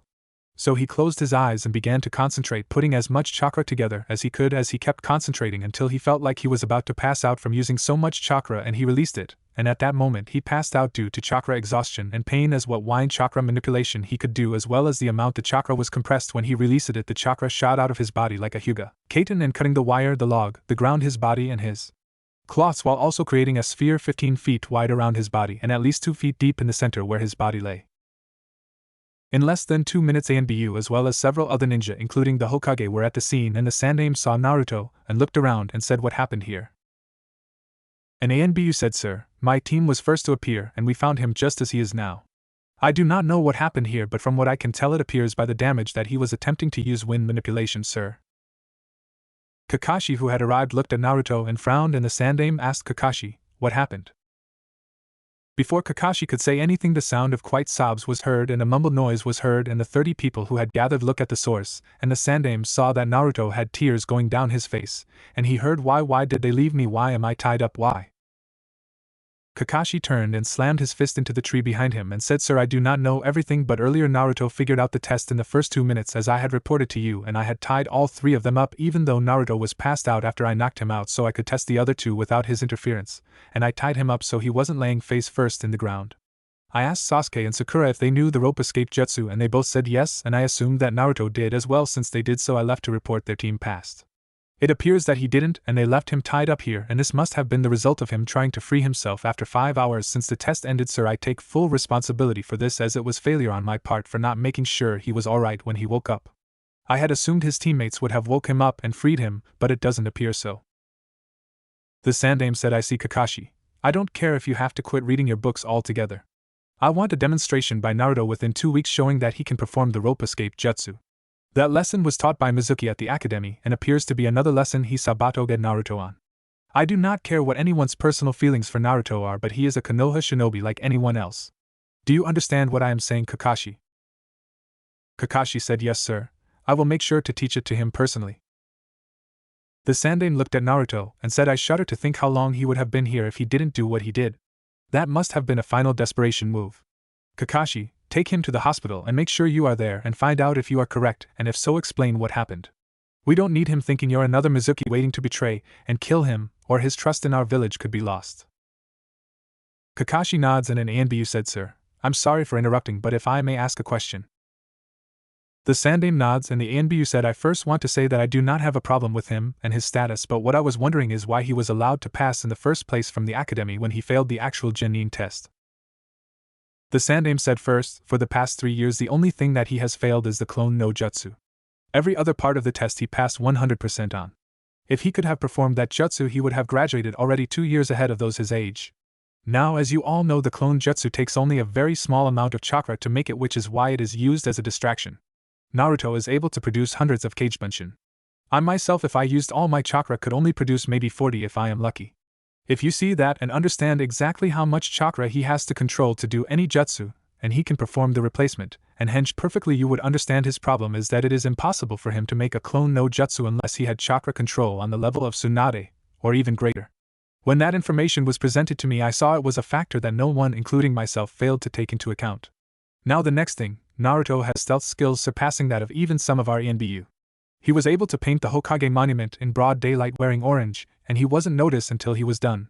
He also showed skills in infiltration by getting past the security in the Hokage tower and escaping outside the village for several hours, while only one person who was not aware of the fact Naruto was being tricked by a superior was able to find him. Take that in effect, it means that if Naruto doesn't have the skills to be qualified to pass, then most of our forces, including some of our ANBU, are not qualified to be a ninja. If other countries found out about Naruto abilities and that we did not pass him, then Konoha would be a laughingstock to other countries and our clients would seek out business elsewhere. And if Konoha doesn't accept Naruto, who's to say another village wouldn't try to recruit him, seeing the potential that many in our village refuse to admit? We're lucky that his strong will and determination wants to prove himself here, thanks to the few who have accepted him, because I would hate to see what he could do if he became our enemy.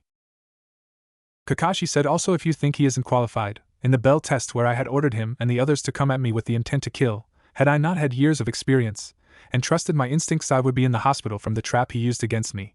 He had me believe that he was going to use numbers of Kagebunshin to wear me down so his teammates could join at the end and get the bells while I was weak, and I underestimated his ability. My shirt and Jounin vest were sliced in half when I dodged at the last second when he used the Kagebunshin as a smoke screen when they were dispelled to hide his attack as he came down from above with his sword ready to strike as he fell. Many were shocked hearing this, and a few gave Naruto another look while gaining him a little respect. Kakashi walked over and placed his hand on Naruto before they left in a swirl of leaves and said, I don't want this spread around. ANBU, repair the damage and return to your duties. As he left in a swirl of leaves. When Naruto awoke, he found himself on a bed, and after a few moments of letting his eyes adjust, he found that he was inside his apartment. He sat up looking around and found himself wrapped in bandages. A noise from another room alerted him of someone else being there, and Kakashi walked into his bedroom and Naruto blinked before the memories of what happened returned and he scowled at Kakashi. Kakashi said, in case you're wondering, after whatever it was you did destroyed part of the training ground, the Hokage, myself and several other ninja arrived and found you in a crater wounded. We believe we know what happened but would like to hear from you to see if it's true. I took you to the hospital and made sure they treated your injuries correctly before I brought you back here to rest. Could you tell me what happened? Naruto glared at Kakashi and said, why should I? Kakashi sighed and reached into his vest pocket and pulled out a scroll before unsealing a Anbu mask and putting it on. Naruto's eyes widened and whispered, Inu. Kakashi took the mask back off and said, yeah, I'm Inu. Naruto frowned and asked, why was I tied up? Why did you all leave me there? Why would you do that to me after all the times you saved me? As he looked at Kakashi questioningly. Kakashi asked, when you woke up, did you see Sasuke or Sakura? Naruto frowned and shook his head no, and Kakashi sighed and said, after you figured out most of the tests, good job on that by the way, I knocked you out and Sasuke attacked me at that moment. I had to shushin us both away and I put you against the training log to go test both Sasuke and Sakura who barely worked together. Actually Sakura tried to help Sasuke but with the way you explained it I had to pass them. I was angry at both of them and told them that you should be put on another team while both of them were dropped from the program. I had tied them both to a training log and you had slumped to the ground and I didn't know how long you would be out. I tied you as well up. I then chewed both Sasuke and Sakura out and asked them if they knew the rope escape jutsu.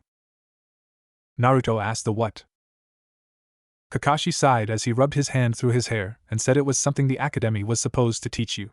I assumed that since both Sasuke and Sakura said they did you did as well, so I told them that it was punishment for the poor job they did during the test and I left thinking you knew it as well, and I was planning to ask you all today how long it took you to escape from it so we could work on the jutsu to improve your time if I didn't think you were up to level. I'm sorry for failing you on that. Naruto looked down and said, I forgive you, it was my fault for not knowing that jutsu. Kakashi said, which is why I am going to teach it to you. Naruto asked, so we did pass, did Sasuke and Sakura get the third bell? Kakashi laughed and said, there's a saying about looking underneath the underneath, but you looked so far under it you came out on the other side of the world. There was no third bell, the two bells were a trick to see if you would work as a team. Those who don't follow the rules are trash, but those who abandon their comrades are worse than trash. I guess that makes me worse than trash. Naruto shook his head and said, no, but I don't think I can trust Sasuke and Sakura. I mean, you were justified, but they. Kakashi said, might have thought you knew it as well. I did chew them out pretty good over their performance, and may have had that on their mind as well. I can understand how you feel, but things might not be actually as bad as they seem now, or they could be worse. What I am saying is they are your teammates, like it or not, and unless one of you get promoted, injured, die, or quit, you're stuck with each other.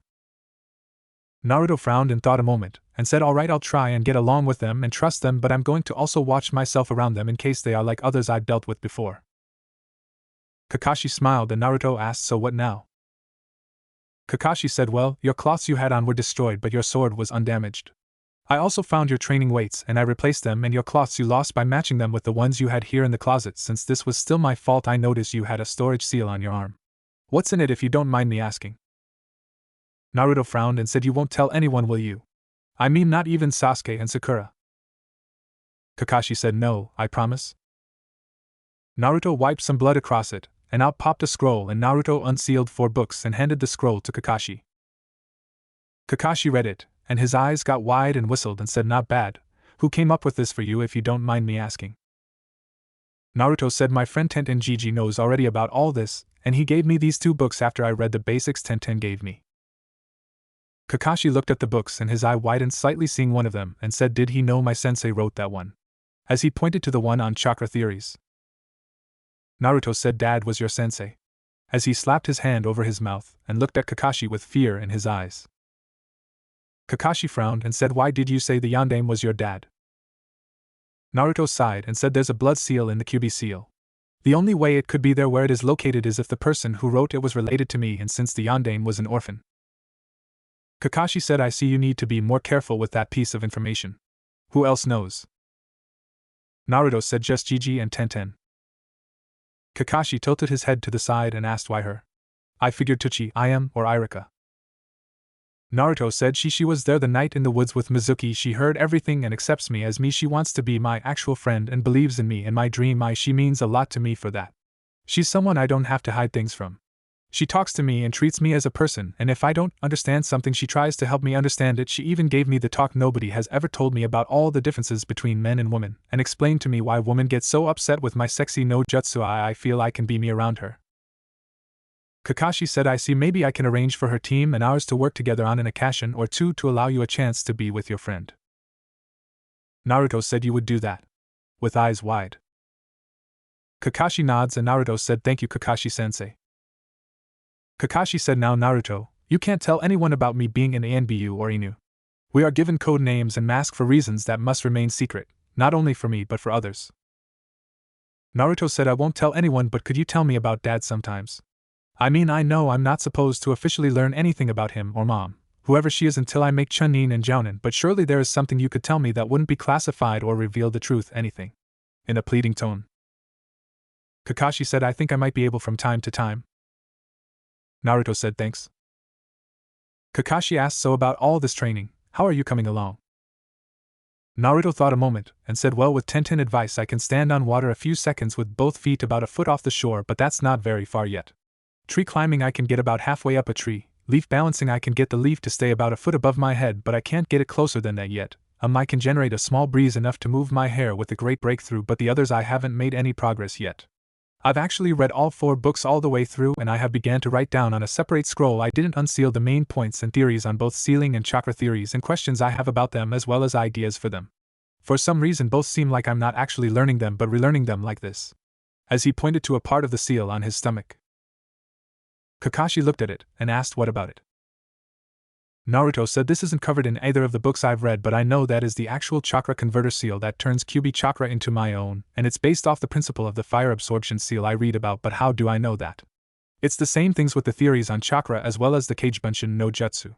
While it did take me several hours to learn it, I seem to have known part of the inner workings for it somehow. I can't explain it. It's weird. You don't think I have a bloodline or something, do you? Kakashi looked and thought a moment, and said, I doubt it, Naruto. Maybe it's a part of your dad in you. I don't mean like that. I mean your dad was a seal master, that's common knowledge, so I know I can tell you that. Maybe you have the makings of one as well, but seals are dangerous, Naruto, and I want you to promise me you won't mess with Sensei Seal. Naruto said, oh, I already made that deal with Gigi anyways. It's why he was so willing to let me have those other 2 books. I mean, I pointed out that if I were to learn seals, then if something happened to the seal, then I would have a chance to warn others or get away before any danger could happen. We also agreed that if I ever wanted to do anything to the seal, then I would have to get his permission first. Kakashi said, good, tell you what. I don't know if you know this or not, and you can't tell anyone I know this, but one of the reasons you and Sasuke are on the same team, even if you would have been ranked higher, is because I specifically asked for you to be on my team right after you were born. But Sasuke has a bloodline, though it hasn't activated yet, called the Sharingan. Since his family was killed, I am the only person in the village who can teach him how to use his bloodline, since I have it also right here. As he touched his hide-covered eye and said, I lost my eye, and my teammate gave me his before he died after saving my life. I don't like talking about it, and the only reason I am telling you this is because I want you to be able to trust me. Now when Sasuke activates his bloodline, I will have to focus a little on him to teach him how to use it properly. To make it up to you, I can see if I can find 1 or 2 more wind jutsu for you to learn after you can use all 5 of those correctly. I'll even see if I can't get some more books on seals for you that are usually restricted for higher ranking ninja. You could also check the library on seals and chakra theory. Naruto scowled and said, I tried and I was told I couldn't come in there because I don't have a library card and only my parents could get it for me. Yeah, right. Kakashi frowned and said, how about this then? Every time you complete 20 missions successfully, I'll buy you a book so you can look at it anytime you want. Naruto eyes widened and said, you would do that for me, Kakashi-sensei? Kakashi said, yeah. Naruto frowned and asked why, though, I mean, as he tried to find the words to explain what he wanted to ask. Kakashi said, I owe your dad a lot. If I could have, I would have adopted you to raise you for him, but there were things that stopped me from being able to adopt you, and no, it's not the fox. Naruto said, let me guess, the council. Kakashi nods and Naruto said, yeah. Gigi explained about how I can't get away with some of the stuff I did before now that I am a ninja, or the council will make trouble for me. Bunch of old farts. Kakashi bit his lip to keep from laughing, and Naruto looked at the clock and asked, do we have team practice today? Kakashi said, yeah, at 8. Naruto said, but it's almost 10:30. Kakashi smiled and said, I know. Naruto said, you're going to be late all the time, aren't you? Kakashi said, a ninja is never late or early. He arrives exactly when he wants to. Naruto said, I see. Well, if you don't mind, I don't like men seeing me get dressed. Kakashi said, really, maybe I should get Tenten to come help you. Naruto frowned and said, don't go there, sensei. She's a friend, my only friend my age. Kakashi said, relax, I'm just joking. Naruto said, I know, but I don't want to take the chance of angering her at me. Kakashi frowned and said, if she's going to really be your friend, you can't walk on eggshells around her or about her.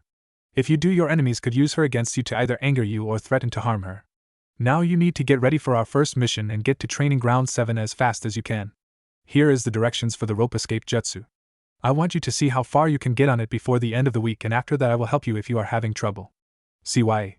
As he handed Naruto a scroll before he went up in a puff of smoke. Naruto frowned as he read the scroll and thought, that's it. Damn it, I could have gotten out of those ropes so easily if I would have known this.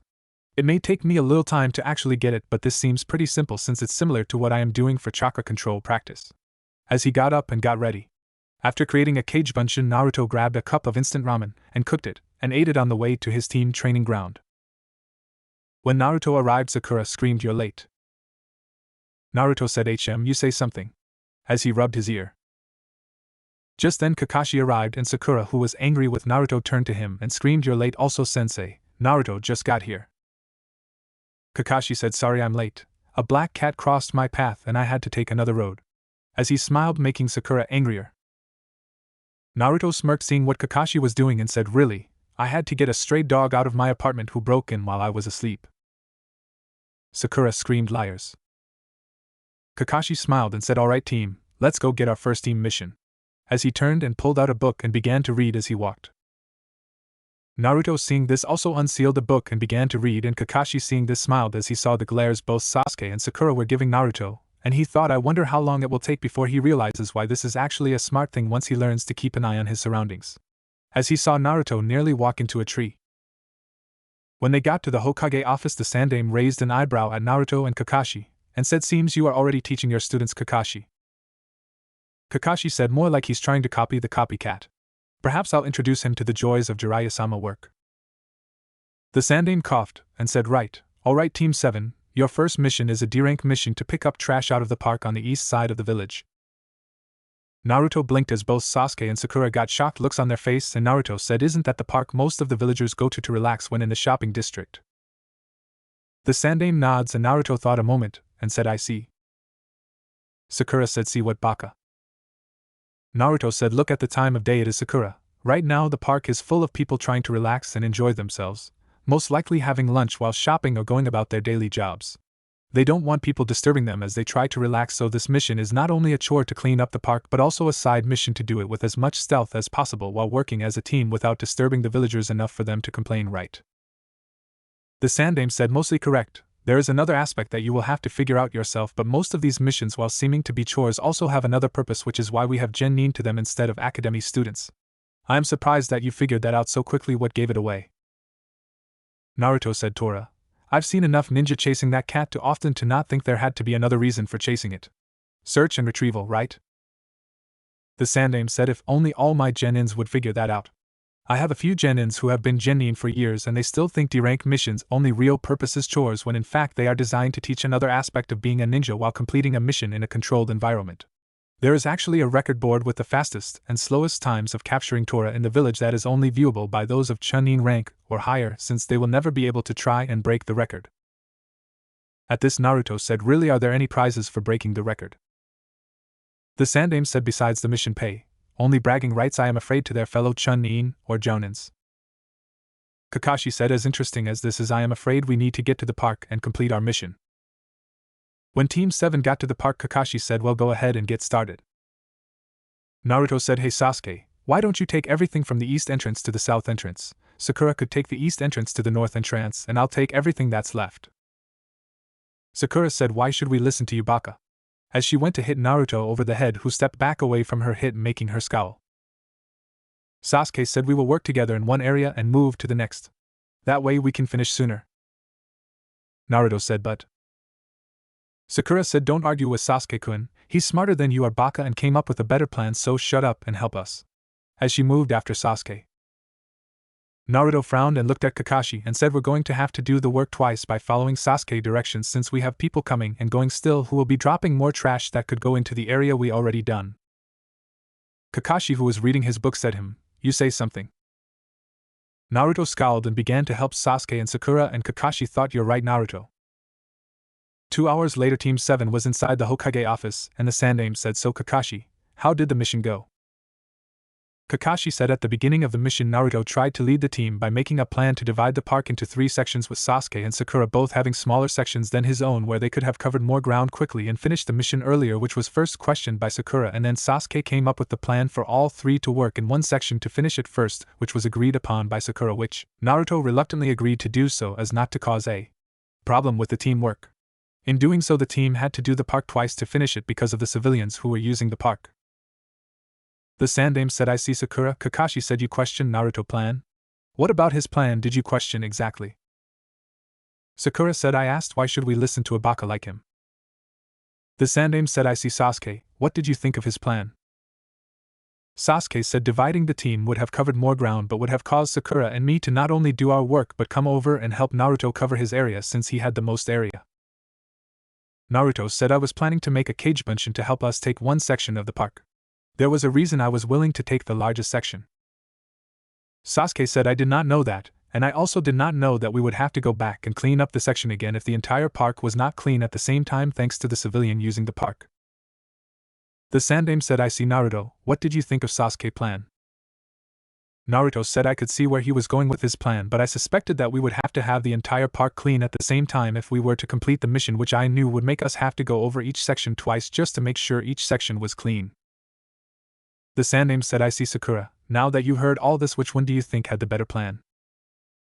Sakura said, I still think Sasuke-kun had the better plan because at the time I was not aware of the fact Naruto was planning to use a cage bunchen or the fact we would have to go over each section twice. The Sandaime said, very well. While the mission was a success on the actual cleaning of the park, the ninja aspect was a failure on all 3 of you. Normally I would not have told you that part, but because Naruto figured out there was more to the missions than simple chores, I had to rate your mission as such. You all 3 need to learn to communicate all available information to your teammates to come up with the best decision. The correct course of action would have been a combination of you plan. 2 of you should have taken 1/4 of the park and began working on them, while the third went back and forward between the 2, helping one finish one section first before helping finish the other section, while the one who finished first began one of the last half and repeated the process. By doing this, you would still have had to do a quick sweep of the original half you finished to pick up any new trash, but would have finished the mission more efficiently and quicker as such. Now would you like another mission today, Kakashi? Kakashi said, no, I believe they have had enough for one day. The Sandaime said, then here is your pay voucher that you can collect from the mission office secretary. Dismissed. Naruto looked at his voucher and frowned as his teammates left, and the Sandaime said, yes, Naruto, is something wrong? Naruto said, is there any way I could get an extra mission? I don't care what it is, but I have things I need to pay for, and with $25 a mission I'm not going to be able to pay for the things I owe or my own bills like food and utilities. Please. The Sandaime frowned and said, very well. How many extra missions do you need a month, Naruto, at D rank? Naruto thought and said, will I get the full payment of $75 for the mission if I do it by myself? The Sandaime said, actually, $100. Kakashi gets 1/4 of your mission pay on top of his Jounin sensei payment. Naruto said, I see 3 extra a week if I can. Say Monday, Wednesday and Friday. The Sandaime said, very well. I will make sure to hold one that can be done solo for you, but I don't have any right now. I will have one for you Wednesday though. Naruto said, thanks Gigi. I owe you. The Sandaime said, well, if there is nothing else I need to get back to work on the paperwork. Naruto said, okay Gigi, have a good day. The Sandaime said, I'll try. By the way, good job on figuring out the true reason for D rank as well on your plan. I am proud of you. Naruto smiled and said thanks. As he left. The Sandaime smiled and thought, he's going to make you proud, Minato. It had been a little over 2 weeks since that day when Naruto walked into the Wolf Claw weapons shop and Dustin blinked and said, long time no see, stranger. So what brings you here today? Naruto walked over and pulled out his wallet and handed Dustin $500 and said, there, that's the remaining balance on what I owed you. Dustin blinked and counted the money and said, you're right, and I owe you $20 back in change though. I thought it would take you a couple of months to get it though. Naruto rubbed his head and said it might have if I worked at the pace of my team, but where my teammates have done a total of 15 missions since we began as I-Team, I have done a total of 32 missions. As his shoulders slumped, Dustin blinked and asked, how did you do that many? Naruto closed his eyes and rubbed them around the temples and said, Kakashi-sensei doesn't arrive until 11 a.m., and we do one mission a day and then he lets us go, and on Saturdays he has us work on teamwork and sparring, and Sundays are our days of rest. I've been doing an extra mission solo after our regular mission Monday through Saturday, and on Sunday I do 3 missions. I think I'm going to take this Sunday off though. I'm getting really tired since I'm creating a cage bunchen first thing when I leave my apartment, and he heads off to work on all my chakra control and jutsu training while I do physical training. He also does my seal training. Damn, this headache. Can't get rid of it, and it seems to be getting worse if that is even possible. Dustin said, I see, I guess that would explain the dark rings you got under your eyes.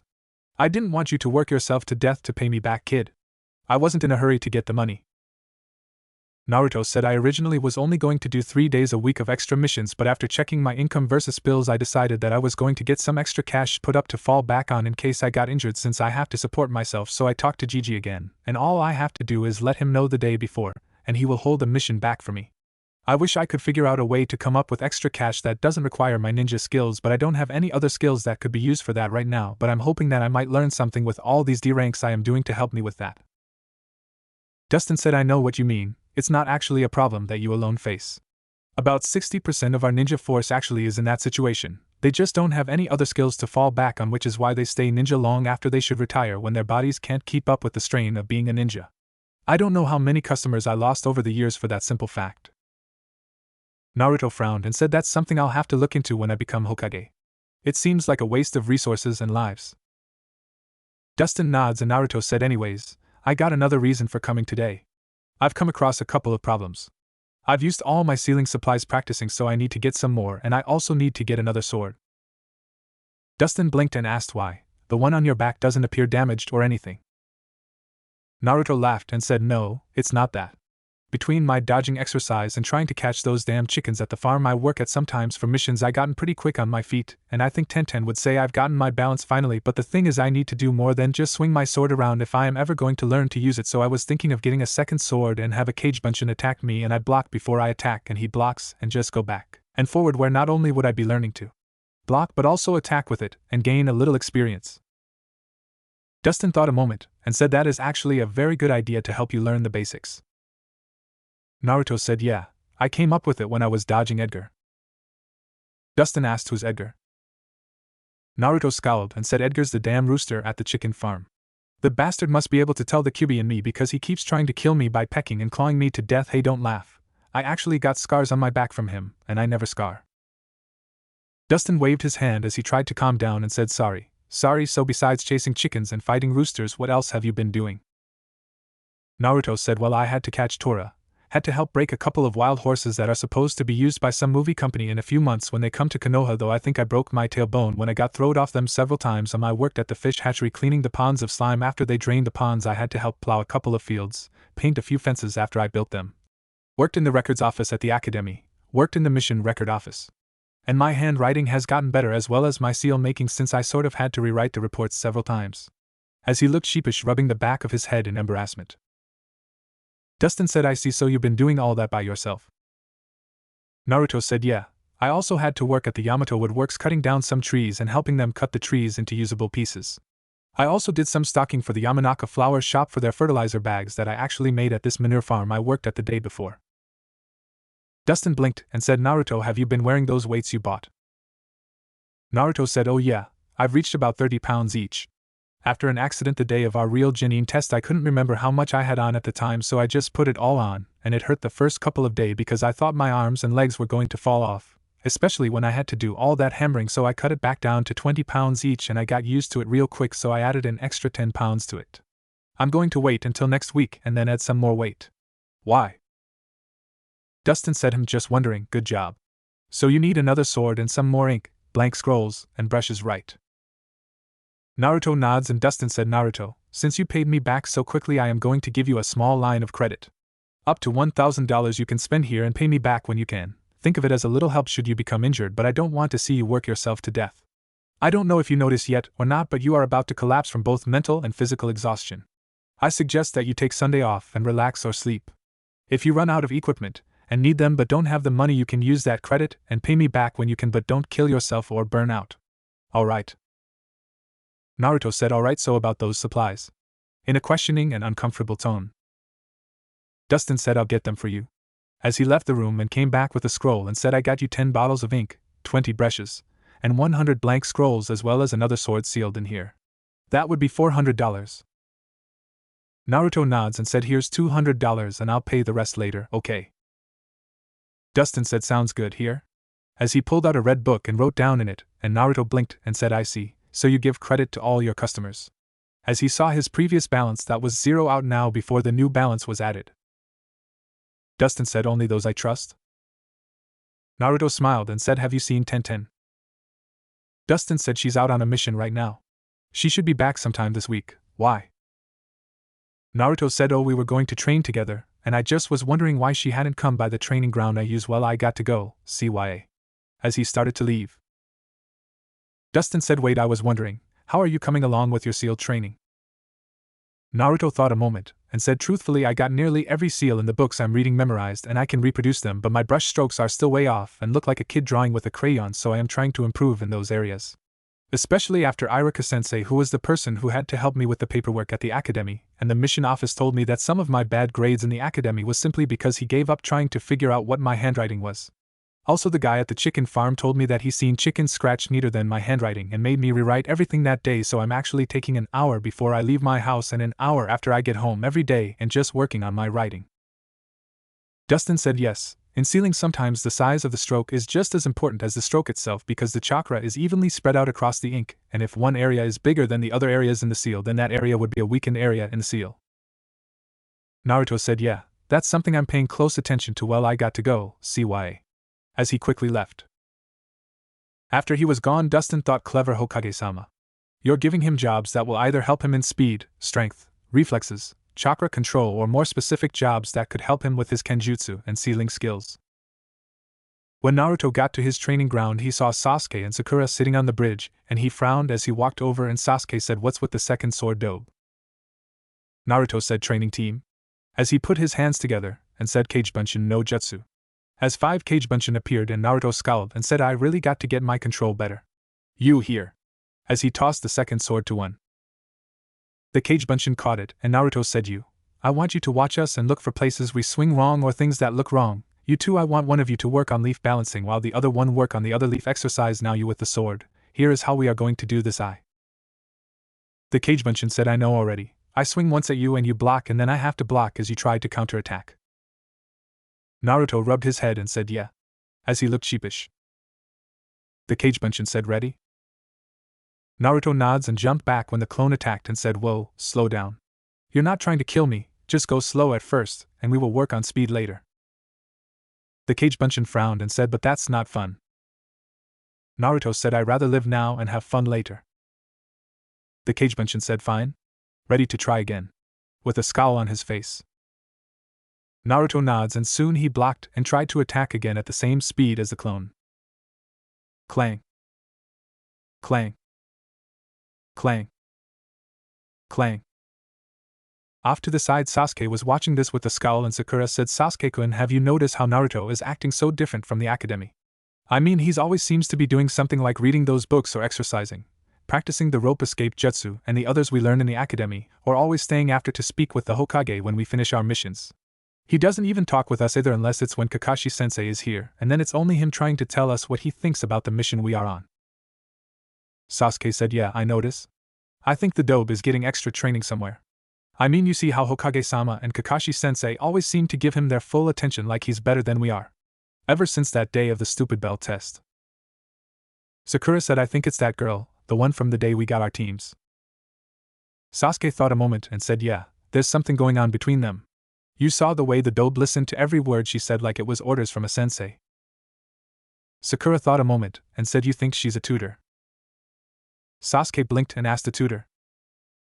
Sakura said someone who helps others catch up when they're behind. In civilian schools mom told me that older classmen are sometimes tutors to younger ones to help them catch up when they are having trouble. We all know Naruto an idiot, and he only just barely passed. Maybe he actually didn't pass like we all thought. Maybe the Hokage felt sorry for him and only let him pass because he playing favorites.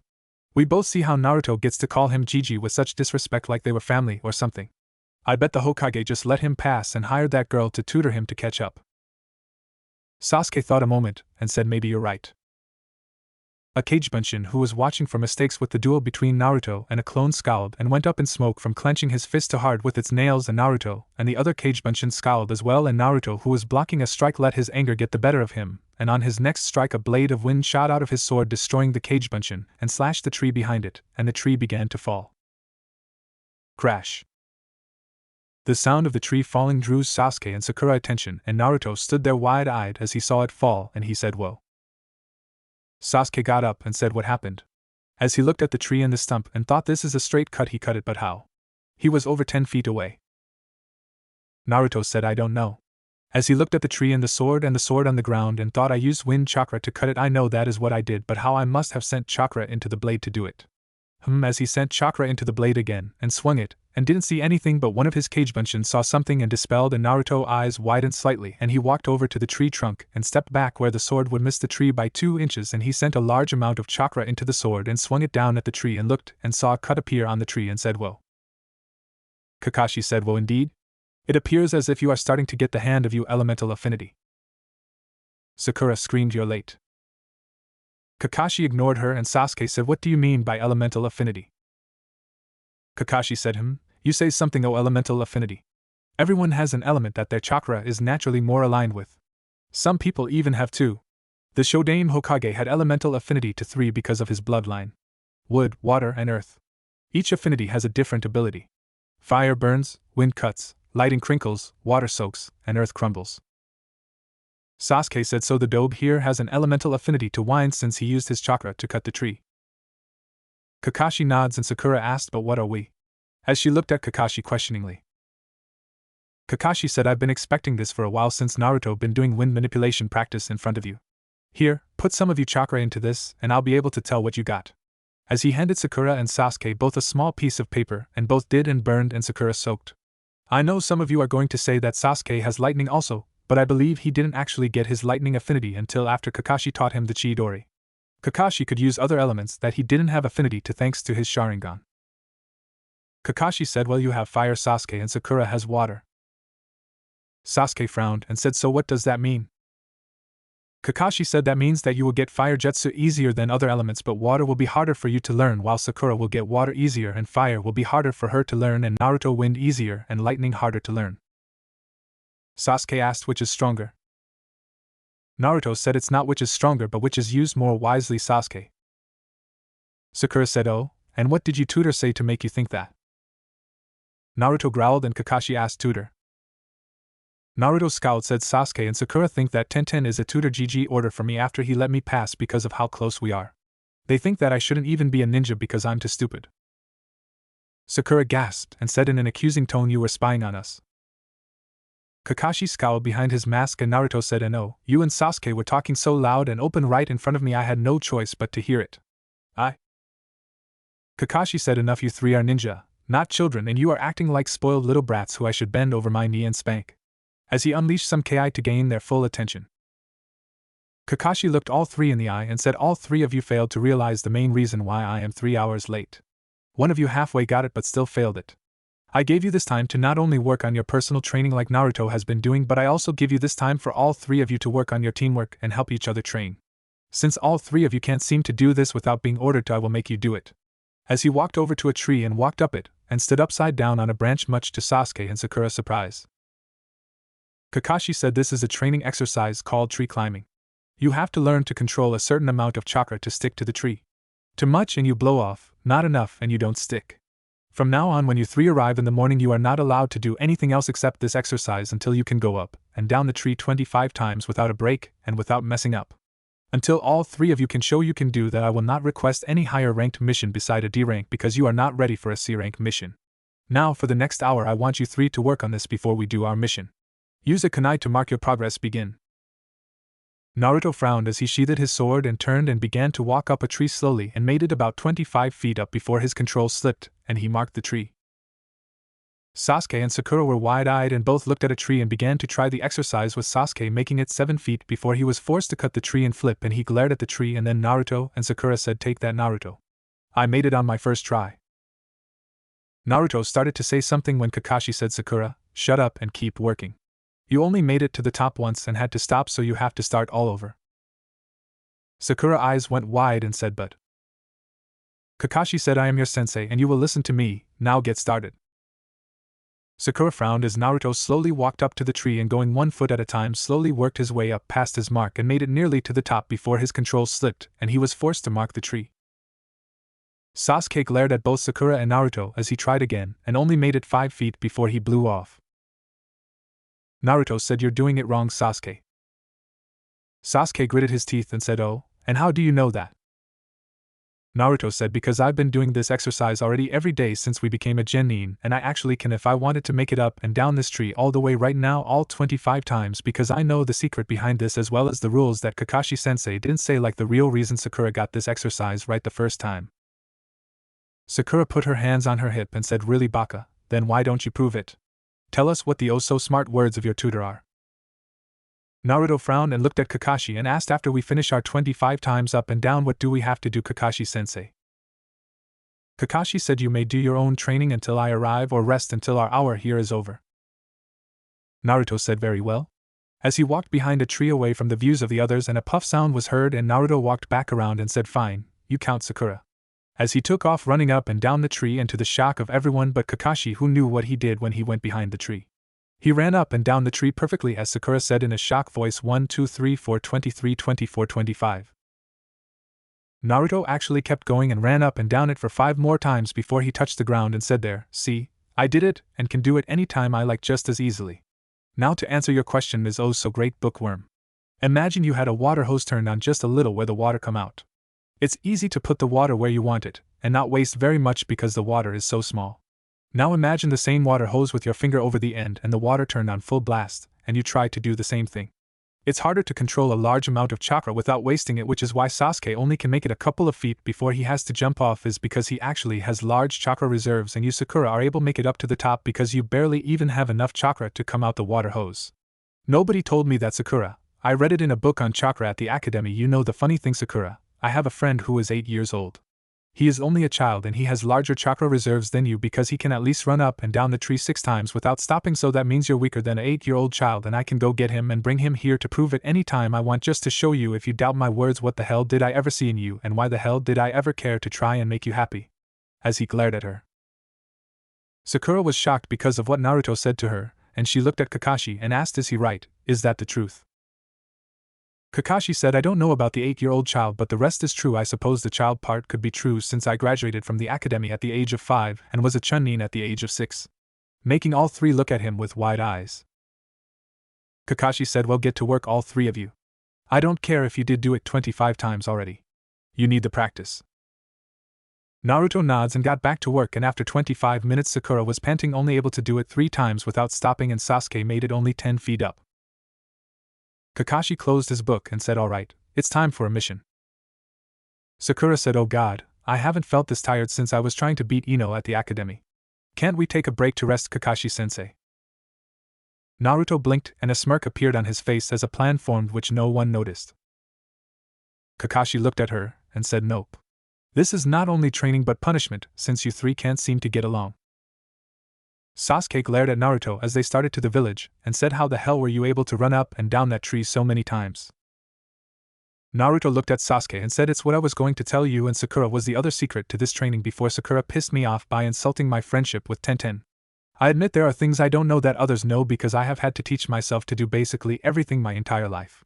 I was kicked out of the orphanage at the age of 5 because they didn't have room for me anymore, so I was given an apartment that I had to pay rent on, and the only income one had was the $600 a month I was given from the orphans fund. Out of that money I had to pay my rent, utilities, food, cloths, and my ninja equipment. You want to know what really caused me to focus so much on training now before we had missions? It's because when I graduated the academy I no longer qualified for the orphans fund, so all my money I have now is coming from mission pay, which is why after you and Sakura leave the Hokage office I stay and get another mission to earn more money just so I can pay my bills and my ninja equipment, which means with me all the time on missions the only time I actually have to train is before Kakashi-sensei arrives." Shocking Sasuke and Sakura. Naruto saw the shocked look and said, yeah, that's my oh so great secret, Sakura, that you had to insult my friendship with someone by thinking that the only reason I have a friend is because she's being paid to. But answer me this, Sakura. How many actual friends do you have?